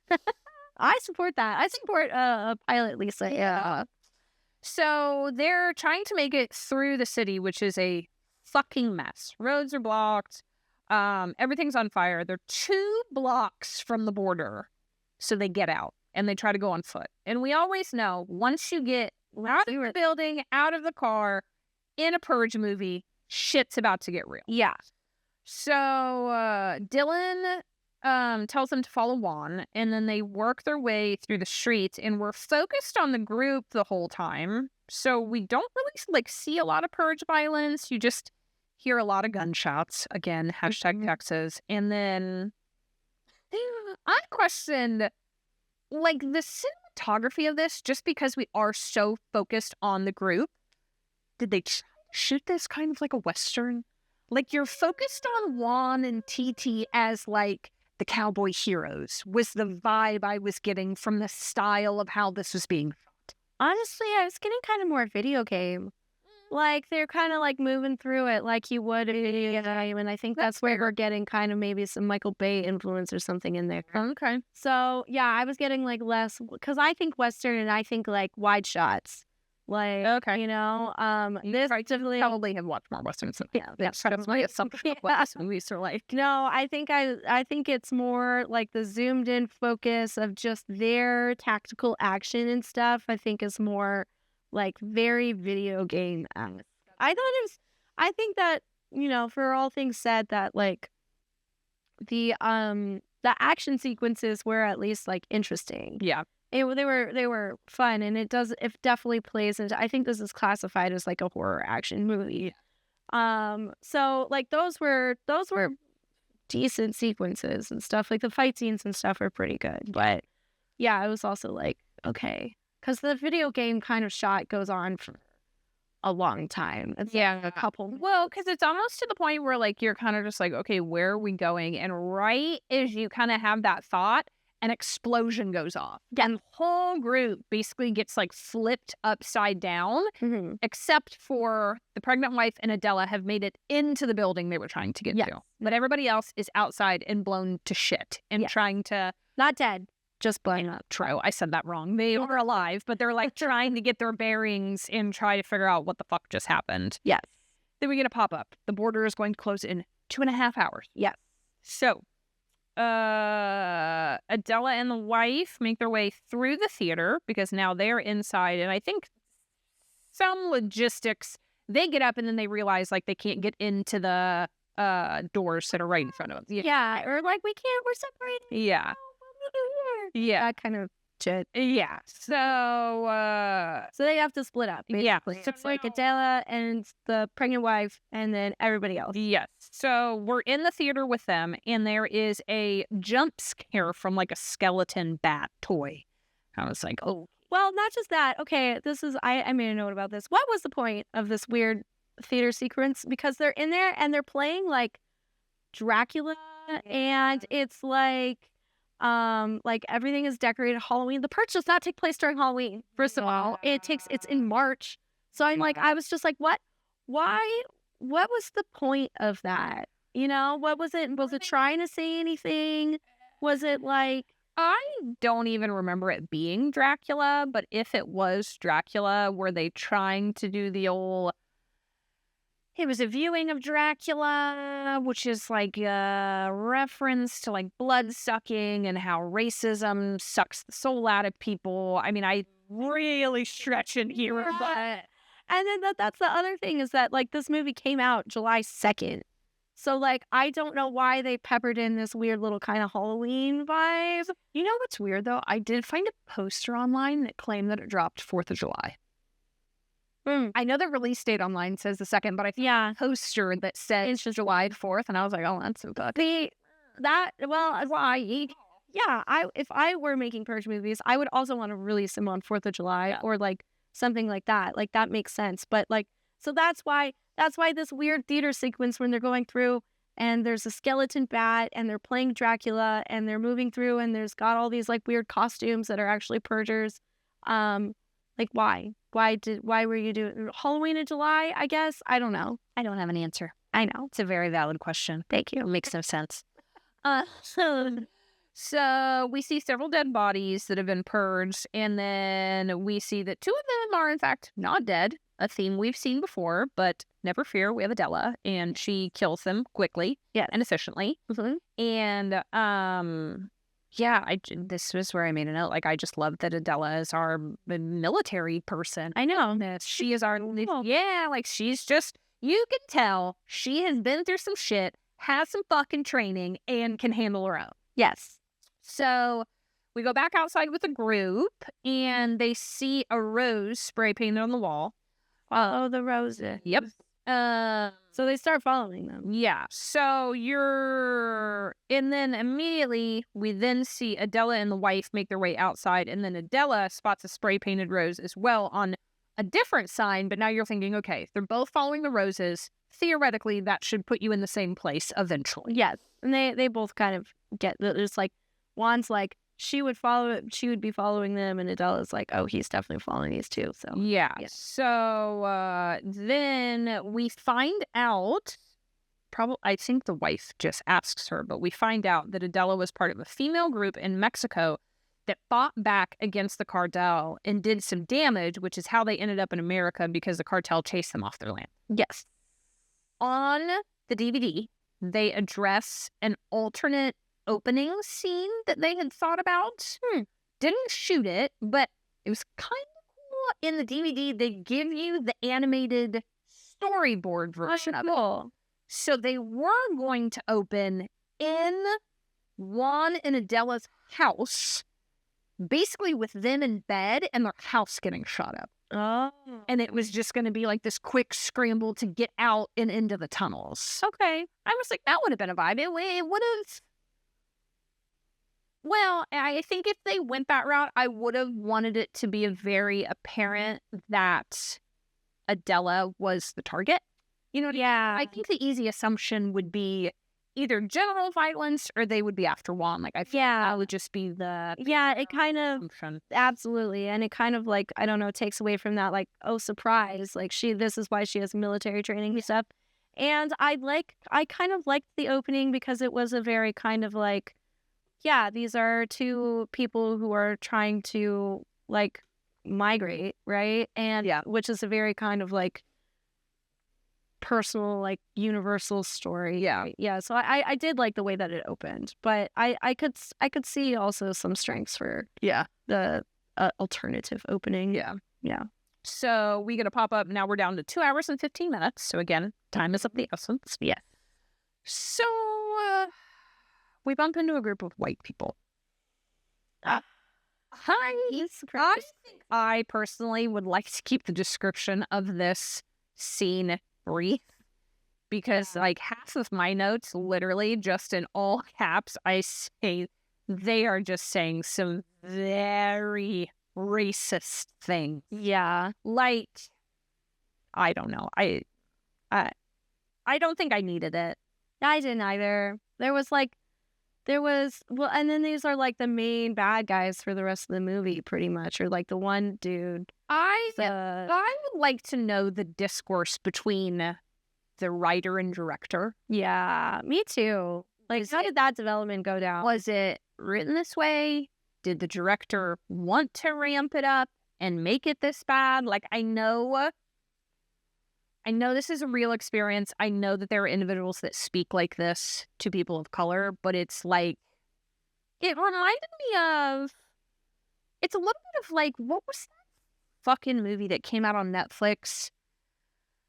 Very Quiet and Still or something, about the woman. It was shot in a single shot, and it's basically about a woman you find out that is like a rampant racist. And it's like everyone like watched it and was like, I don't ever Very Still and Quiet. I don't know. And Quiet. Looking it up. It was a short. No, it's a feature length. It just made me think of that because like it was a movie that came out on Netflix. It was created by a woman, but it was like, there's just a level of racism where I'm like, I don't think I need this Yeah, I don't know. I can also kind of see the strengths for depicting it though, because it's like we don't see that, right? No, It is white. And that's why I'm like, I get it. Yeah. Because it is a lived experience. We talk all about it. It's the reflections of horror. Like we get that. I own that. But I guess it's also just like the discussion of like, Showing like a rape on screen or something. You know? yeah, or like, yeah. It's just like showing that level of violence and hate towards marginalized people. Do you actually need that, or could you depicted that level of horror in a different way to get the eerie? Yeah, again, I think it depends on who's writing it and who's telling the story, right? If you have like a white writer and then we have a white director here, right? So this is where we get into that, like, what was the dialogue between the two of them? Like, if you have like just like a man who's directing a movie and there's like a gratuitous rape scene, as I'm always like a little like, why? But it's different. It depends on who's telling the story, because I think depending on who is telling the story, they're telling it for different reasons, right? So I think that if a marginalized person feels like they need to show this thing that they probably experience every day that we don't know, we don't see because we're not living that, then that's they definitely have every right to do that. But I can also, like, we're supposed to make people uncomfortable, right? Yeah. So that's We can see both sides. Yeah, that's what I'm saying. I didn't love it. Yeah, no, I didn't love it at all. Like, it was awful, and they were also gross. They were like Mother and dad. Mother and daddy, like that. You know what that makes me think of? That makes me think of Mike fucking Pence, who calls his wife mother, which, like, what? Okay, we're rambling. Yeah, we're going down the side plot. This scene, the group bumps into a group of white individuals who are clearly Nazis, white supremacists. You know, the head man calls the head woman mother, and she calls him daddy. There is an interaction where they're basically like, we want to kill Juan and Titi. We've explained in much more racist language. Kudos. Dylan and the sister basically say, you can fuck right off. Yeah. So we think, Okay, for them. Dylan is finally coming around. Mm-hmm. We might get our racist redemption arc. So the, quote, mother shoots TT in the stomach. Yeah. To which he then starts yelling about, let the purification begin, because purgers always have to be up. Weird shit. It's true. And then they start just yelling some more really fucking racist things. And then right on time, the NFFA in martial law shows up and starts a shootout with this white racist group. Yeah, with the Red X and the NFFA. And I think that this is really interesting, right? Because martial law, NFFA has to come in and bring these people back down from purging. Yeah. This is what they wanted, yeah. Right? This was what they set up to happen. Yeah. So I just think that this, like, the government having to come in and quell the violence that they have stoked is just really kind of interesting. Kind of feel familiar, doesn't it? Yeah, kind of, in like a different way, right? Like we got like military rolling in for no reason, right? Like, there is a reason, obviously, for this, but like in our reality, there's no reason, besides like racism and authoritarianism. Yeah. But anyway, so violence is just like ramping up all over, and we get cut shots to the border. So before that, we see the white supremacist group calls for backup because they're under fire from the NFFA. Juan shoots mother in the face. Yeah. And then the group runs off. Yes. And then we realize daddy is alpha leader and calls for all units to chase after this group because mother has been shot. Anyone who calls himself alpha anything needs to get the fuck away from me. Correct. So, Adela, go on about the border.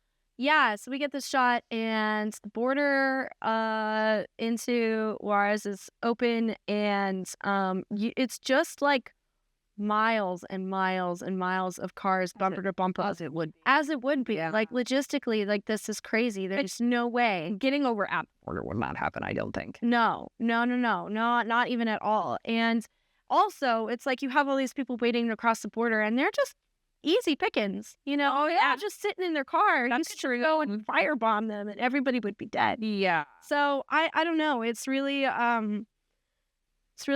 it was an interesting choice of Canada and Mexico in this movie to like do it the way that they did, because obviously it would just be a mad like a logistical nightmare. I feel like your best bet would to be on either the west or the east coast, get on a boat and just sail out for a couple days. Yeah. And then maybe come back in, like, I don't know how long you can last on a boat. I imagine if it's a decent size, you could be out there for maybe a week. Yeah. And just come back and see if it's quelled. Yeah, maybe. It's gonna. How many other people would have that idea though? And then how many boat purgers are there? We don't know boat culture. Yeah, we don't. But I think I would try that. Yeah. So we're back with Adele and the Weiss. They make it into a building with the rose on it, and then we get a jump scare when two men with guns pop out asking who they are. And then there's just kind of like a conversation back and forth, and then they realize that they're there for the roses, and they lead them into where everyone is, and you get like the way they shot it. It's like you think Adela has realized that Juan hasn't made it, so now you're thinking, okay, well, what's happening? But she has made it, and then we get they're all reunited, and so very sweet. Yeah, so the group is reunited, and then they are watching a news report that due to a massive explosion at an NFFA base in El Paso, the military is retreating out of the city.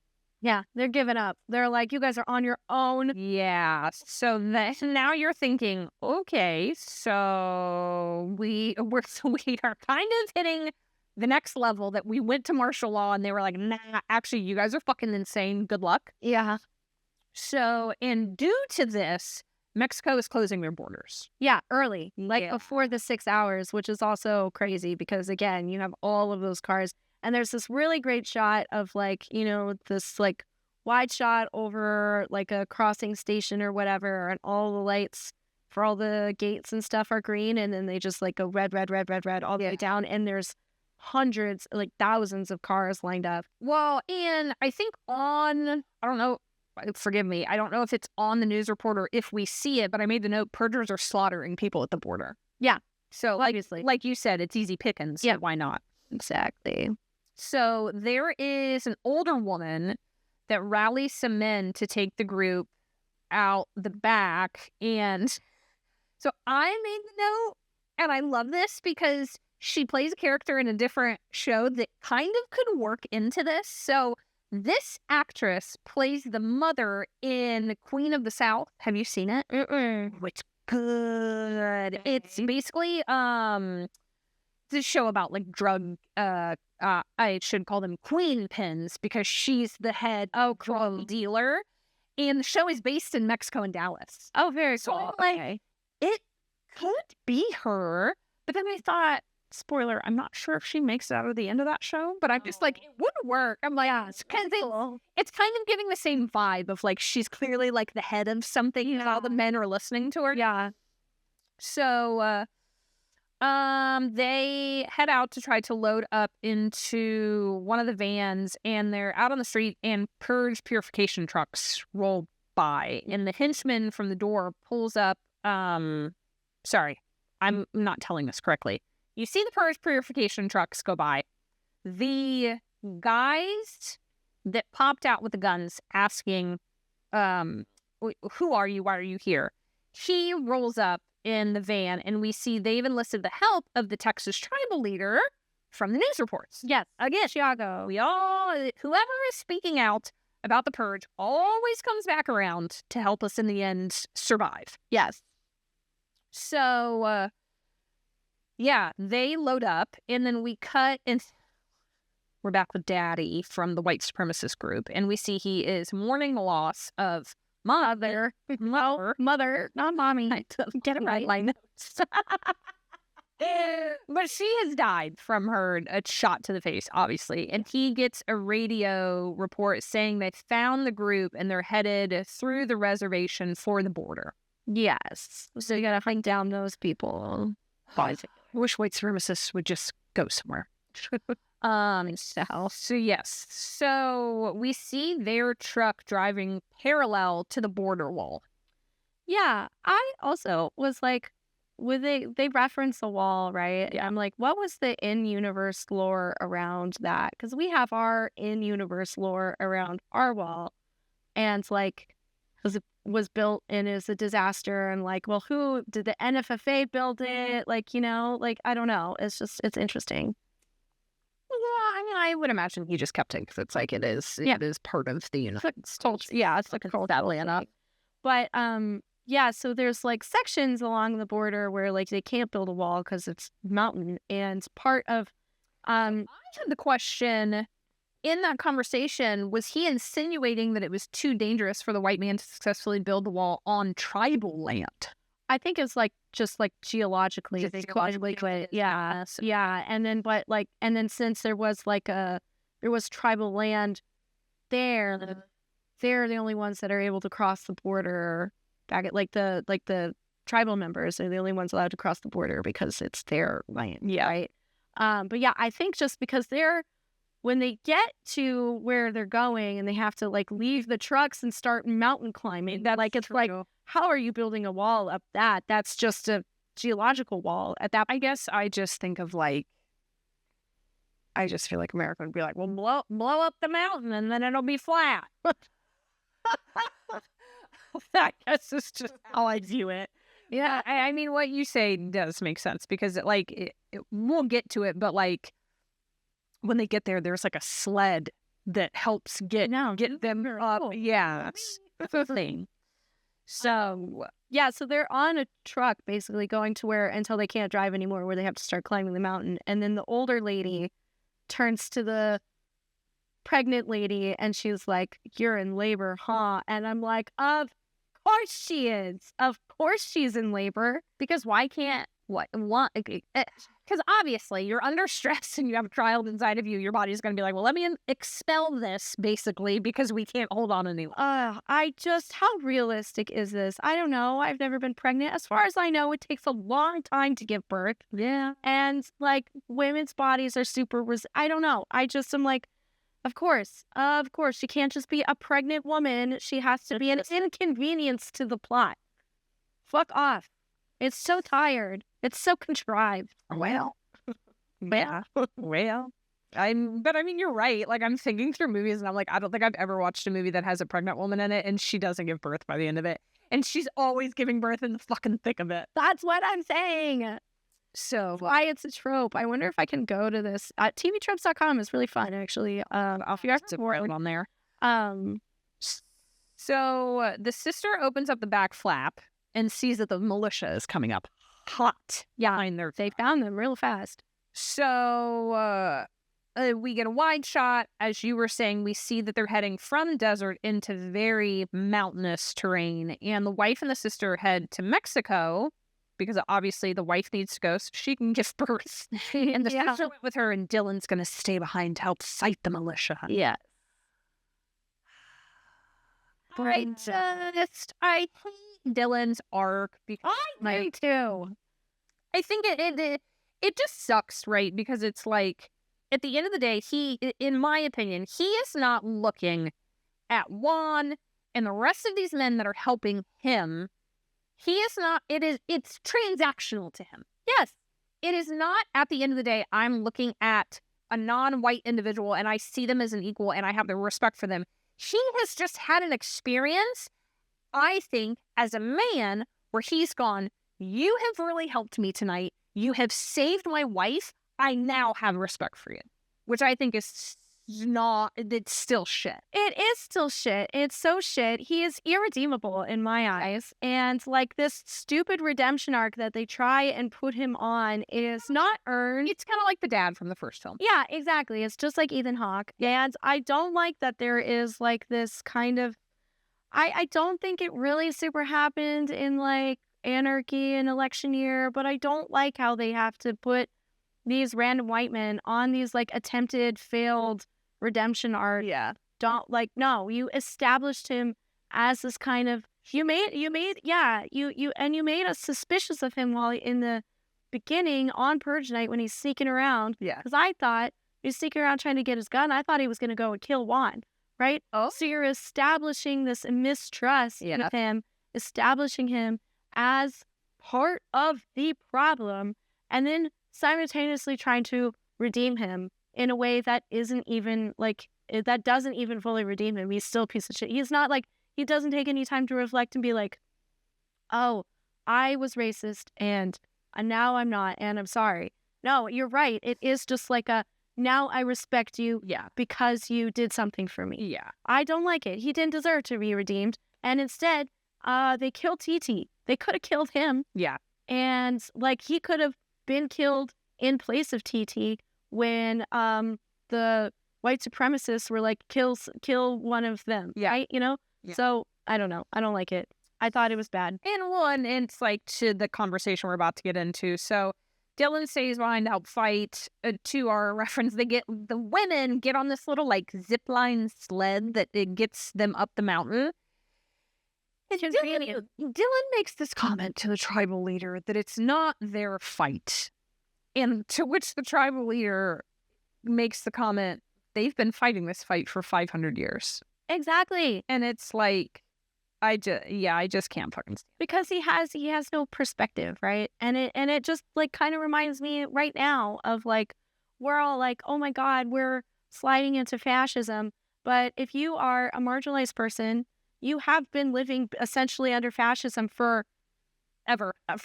Yeah. You know? So forever. When Christopher Columbus arrived. Yeah, exactly. Which is a long fucking time. Which is still ridiculous. Right? So I guess that just kind of highlights his lack of perspective, right? And like, I don't know. I just wish that sometimes we could have movies that, like I would have loved to learn more about. I would love like a native perspective Purge. I think that'd be interesting, right? I just don't think we needed Dylan and his whole thing. It just bothers me around. Nope. So this group gets in position. My notes say they get in position as the rednecks come flying in looking like a Mad Max gang. They do. So, and I am just absolutely loving Homeboy that is at the top of the mountain sending arrows down with TNT strapped to them that blows up some of the cars. I'm like, that is the baddest shit I have ever seen. I agree. I put like in bold strengths, arrow action sequence is cool. Literally. So cool. Yeah. We need more arrow fighting in, I think, action sequences. I'm there for it. I also put one of my notes. I was like, these paramilitary losers are actually so pathetic. And they are. Like they always are. They always are. Yeah. They suck. So then we just get our action sequence. So we get cut shots of this massive gunfight. And also, did you notice at one point, I think maybe when the TNT goes off or something, there's like one of them is like flung and there's like, that Star Wars scream? Like that they put that in there. And I'm like, what? Why did they do that?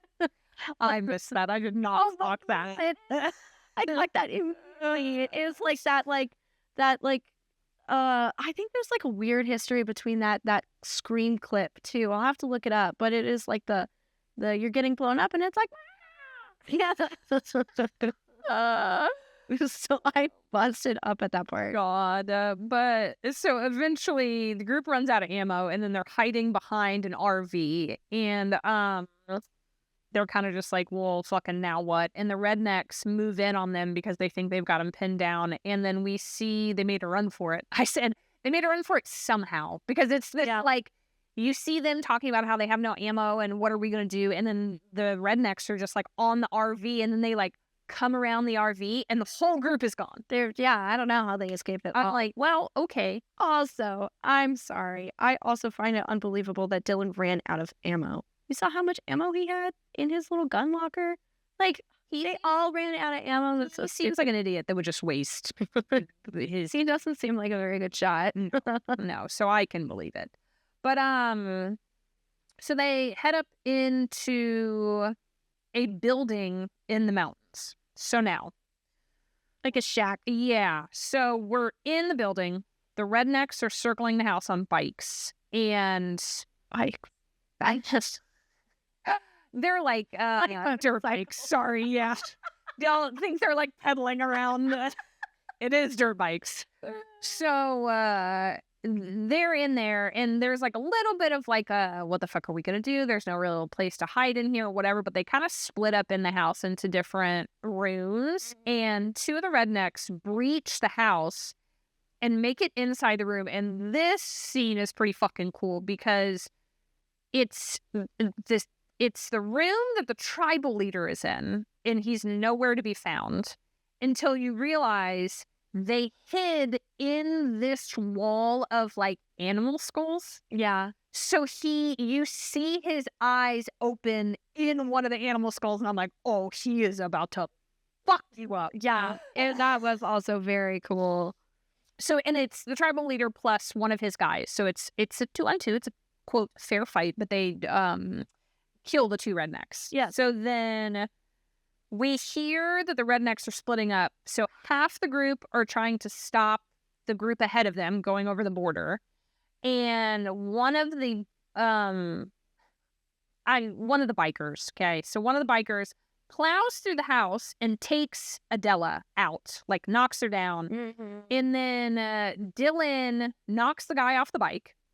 And then he and Juan have are basically fighting with this guy. And Adela comes to, she's very concussed, and sees Juan is basically about to have his face thrown into the wheel of the bike that is turning. Oh yeah. And she grabs a gun and shoots the redneck just in time for Daddy to snatch her up through the window, though. Yeah. So it's like a very fast-paced scene between her getting plowed through, Dylan trying to fight with a guy, Juan going down. She saves the day just in time for then her to get scooped through the window, which was like, it gave me Jason vibes. Oh, yeah. From Friday the 13th, just went through the window. But, so the tribal leaders are headed to help the group ahead towards the border, since they know that half the group went to try to stop them. Yeah. So they head off. We see them again, like, I feel like in prior Purge movies, I had better descriptions of fights and kills, but it's like they go ahead and they kill 3 rednecks, but it's like a basic like stab, shot, twist to the neck, whatnot. It's more like it's getting like John Wick vibes, like action, just very actiony, like less border-y. I've seen it, you know? Yeah. Nothing is really tickling my fancy. I can agree. Like they're well done action scenes, but it's not like anything crazy. Yeah, and then like I literally just made a note. We basically just kind of get a montage of Juan and Dylan killing rednecks. Mm-hmm. So like they're killing rednecks. The tribal leader and his homie are killing rednecks. Daddy killing. Yeah, lots killing, as rednecks deserve. Daddy has Adela hostage and is telling her to call out for help, which she does in Spanish. Basically saying kill this pig. Yeah, kill him. Yeah, and like, he's yelling at her to speak English. To which, how do we feel about this moment where Dylan and Juan lasso him? Kind of silly. Because, like, okay, I actually had this thought. I remember in that moment, if you had, like, established them as being really good at lassoing prior in the movie, then it could have come into play like better. Instead of breaking the horse, maybe they were lasso catching a horse or something. Yeah, no, like that would have made more sense. It's just like there was no establishment of this being a thing. They're cowboys. They obviously know how to lasso. That's Dylan can't even break a horse, so well, that's the thing too. I think they both lasso him from behind, like they both have a rope. So you're telling me Dylan can't break a horse, but he knows how to lasso? Yeah, I don't know. I feel like if there had been some kind of building blocks earlier in the film to make the lassoing a thing, it could have had a better payoff, but it's just like, oh, yeah, they're cowboys and they have lassos. Okay, that's fine. It wasn't, I don't think it was as cool as production wanted it to be. Yeah, it's just like kind of like okay, sure. I will say though, I do love the next scene where Juan asks the right, like, does this translate Bendale? And he puts a bullet in his head. Yeah, that was cool. I also like that. I fuck with it too. So they confirm that they're now across the border into Mexico. Juan drops his gun and walks off. Which I also like. Yeah, I like in Mexico, he drops his gun. He's like, I don't need this. Yeah, I'm home. Yeah, exactly. So they come across, and it's clearly like a refugee camp that has been set up, and they come across tents and aid workers, and Dylan is asking where the hospital is, and he finds his wife's sister and his new baby girl. I wrote in my notes, pregnant woman fulfilled her plot duty and had a baby. Plot complete. It's a closed book. It's just pretty much how it ended. Yeah. And now, you know what is satisfying, though, is that baby is going to have to learn Spanish. And that's going to piss Dylan off because they're in Mexico now. That would also, so it's also the question, is it a Mexican citizen? Because it was born in Mexico, right? Yeah. Take that, Dylan. I don't know how that works for refugees, but I don't either. I would assume. I don't know if it works the same way in other countries as it used to work here. I don't know if it still works that way. But so then we're getting like a radio news report. So we're hearing this, that 2 million American refugee dreamers. Yeah. I thought that was a good touch. Yeah. And the NFFA are being destroyed by their own creation. What will the new America look like when this all ends? Yeah. And then it zooms out and you talk about everything being on fire. It's so interesting because like you get like a space view of it. Yeah. And there is like literally along the borders, it's all flames and stuff, which I thought that was kind of cool. So I am awful, and I did not cite where I found this, but so we're supposed to get a Purge 6. Okay. Somewhere on the internet, I found that it is loosely being described as, quote, remapping America. The movie will explore a divided America with states reorganized based on ideology, sexuality, and religion. Oh, interesting. Because it's do like purge states and the non-purge states kind of thing. To me, I think if you go that route, you can't stop with 6. Yeah, oh, you got to remove it. There's no way that you can just do that, do all of that in one movie. Yeah. Or do you take that, you go back to the show and give us like a Walking Dead style 12-season escapade of all of these different states and how they're interacting with them? I don't think that will happen, but that would be interesting. Yeah, I have a lot to it. Yeah, I really want a queer purge. Get me a gay director. Get me a trans director. Put them on that. That would be really interesting. I don't know if we should be making that right now, though. Probably not. Considering the circumstances. I will say I am dabbling in maybe writing a little short story. Oh, okay. I get really nervous writing fiction. Oh, don't write fiction. Anytime I write anything, it's just me yapping and talking about what I think about something. Right. Yeah. I want to title it The Feminine Purge. Okay. The daughter of the what's the black stranger's name? Black stranger, bloody stranger. Oh, yeah. His daughter, yes, is going to fall in love with the daughter of the NFFA leader. Oh, okay. She is going to assassinate him, and now the daughter is going to be in charge of the NFFA. Okay. She is going to change the purge to the feminine purge. I still need to iron out the logistics. Yes. But women get to kill men one day a year. Okay. I am going to move the date of the purge to National Women and Girls Day. Okay. Because I have always found that day hilarious. And I think if we were ever to commit violence, it would have to be on that day. Instead of just this hunky-dory day that has been made up for where one day a year businesses tweet out something about how important little girls are. Yeah. Yeah, no, I agree. I support it. And you know what? Let me commit crime. I don't care about being appreciated on that day. Let me commit crime. So, it's in the works. It's just been something. Yes, I support it. I love that a lot. If it ever comes to fruition, it'll be on my Substack. Bloody Stranger's name is Dante. Dante. I know. I can't believe that. I knew that. Yes, I love that. That's a great short story idea. So it's very I like the having the daughters and and I just love the logistics of the leader of the NFFA having a gay daughter. No, because that's great. Do you think she got sent to a camp? Probably. You can give her a real traumatic backstory if you wanted to. Yeah. Who knows?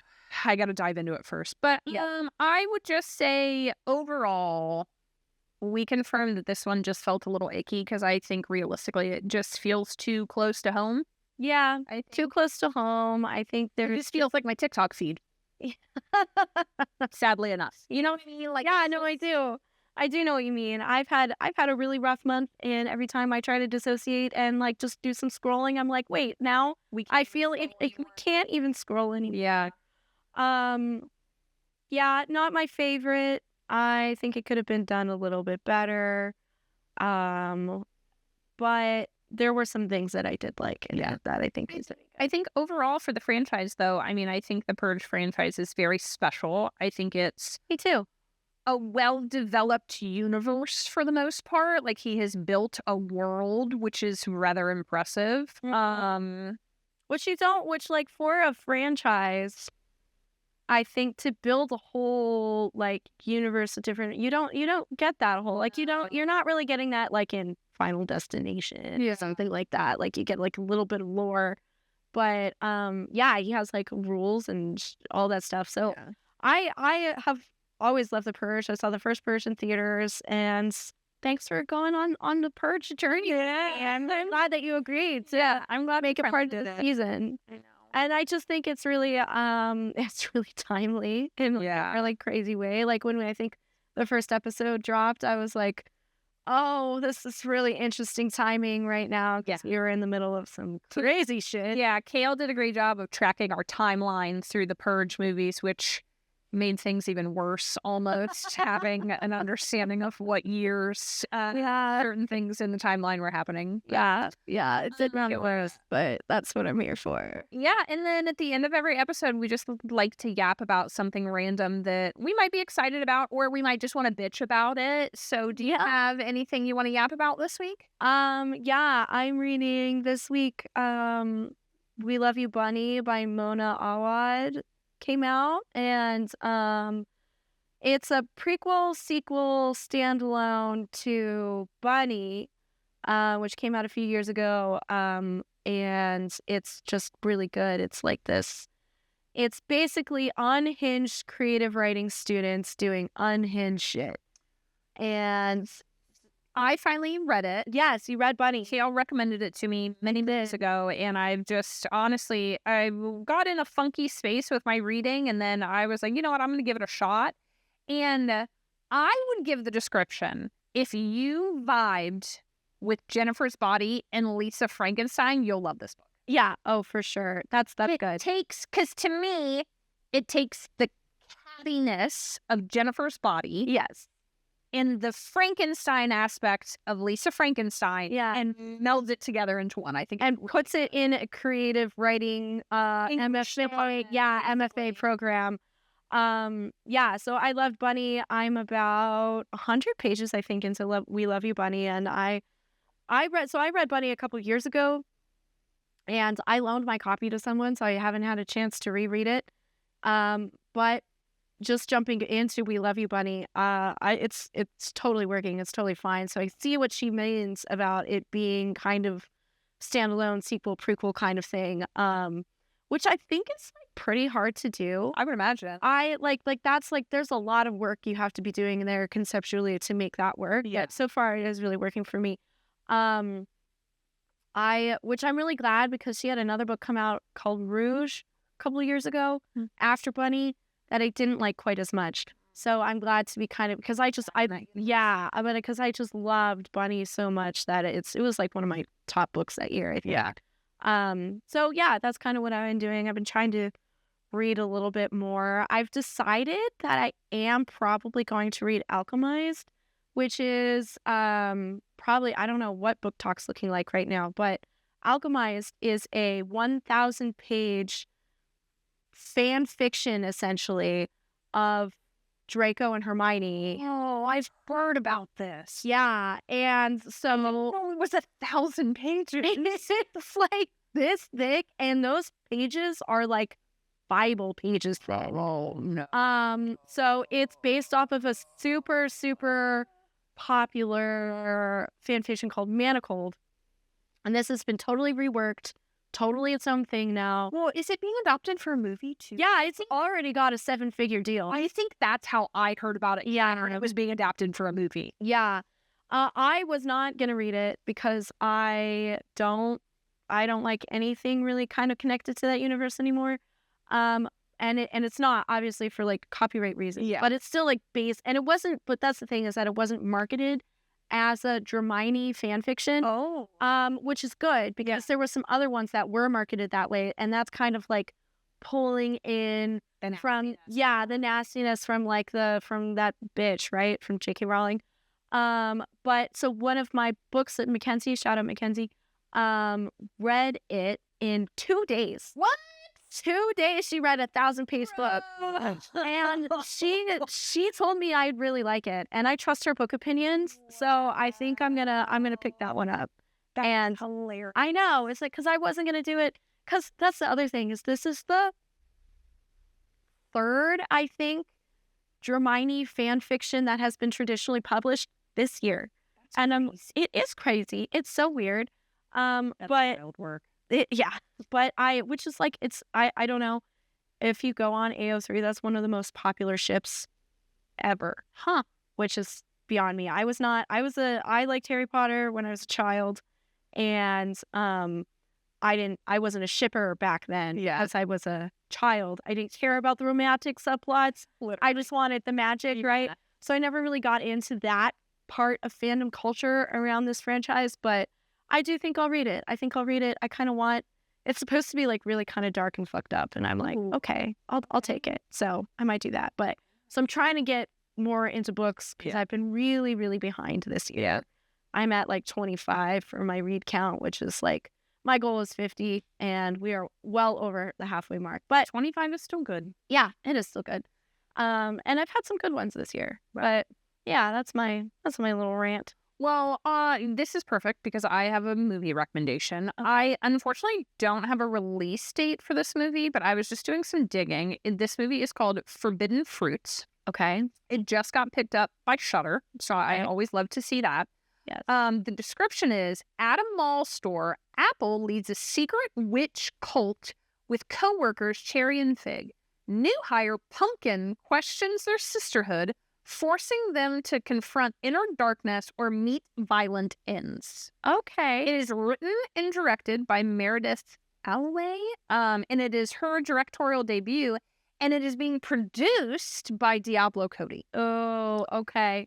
So We see it. just like, also Lily Houghton has a writing credit in it, and just the description alone and it being picked up by Shudder, and then Diablo Cody has her hands on it, I'm like, this, Excited. because I think I'm just like, I need another Jennifer's Body, and You do. I also think this generation needs their Jennifer's Body. I agree. I'm not saying that this generation can't also love Jennifer's Body, but I just think we need a new one now where you're like, oh, this fucking raw. Yeah. No, I agree. I guess I don't think we've like had, I can't think of like what an equivalent would be really. So yeah, I don't kind of, because like you got the Craft Legacy, which was like, I don't know if like it's kind of a straight up remake, but it's still, to me, the Craft Legacy is not as good as the Craft. You might as well just watch the Craft instead. I kind of think of like, and this is a series, I kind of think of like maybe Yellow Jackets being like an unhinged kind of thing that might, And that's like, but it's not like a cult. That's not a cult classic. That's like, yeah, and it's like, that's that's unhinged in a different way because they're literally out in the wilderness. Like, Yeah. the fact that Jennifer's body is like in high school, Yeah. it's like, because like even if you just like going back, like you had Jawbreaker and Heathers, like there are all of these like cult classics that take place in high school around just the terror of being a girl in high school. And I'm just staring into my DVD wall, and I'm just like, I don't really haven't had it. Can't think of anything semi-recently. So, Forbidden Fruit, I'm hopeful for that. Nice. So that'll be great. I'm excited. Movie one, happy October. I'm sorry I didn't tell you that last episode. For our October vibe, we are moving into the Fear Street. Yes, I'm really excited to talk about that though, because I haven't seen them before. At all? At all. No. So I've watched for when we record the next episode, and I really enjoyed it. I'm so happy. I'm so happy to gift this to you. Yes, I'm really excited for it. It's really good. Yeah. I wanna, it is a franchise because there are 4. I would prefer to only talk about the trilogy, and we will get to this, that I think the trilogy is an absolute masterpiece, and I think Fear Street Prom Queen is a pile of doo-doo for a variety of reasons. So Yeah. we'll get to that. Yes, the trilogy is created by a woman. Fear Street Prom Queen is created by a man, so you will hear me For a lot of differences. It's okay. We need like a hater episode like every like series we do, I think, because like it's fun. Yeah. It's fun to hate on. Yeah. We love it. And it just kind of proves like making a franchise is hard to not have at least one stinker in there. Yeah, it's true. So, but yeah, buckle up. Make sure you watch them. They're on Netflix. And what a good October vibe too. I think it's just, it really fits. We are so smart. We scheduled this really. Nailed it. Nailed it. All right. We'll see you guys next time. Bye-bye. Girls, watch out for those weirdos. We are the weirdos, mister.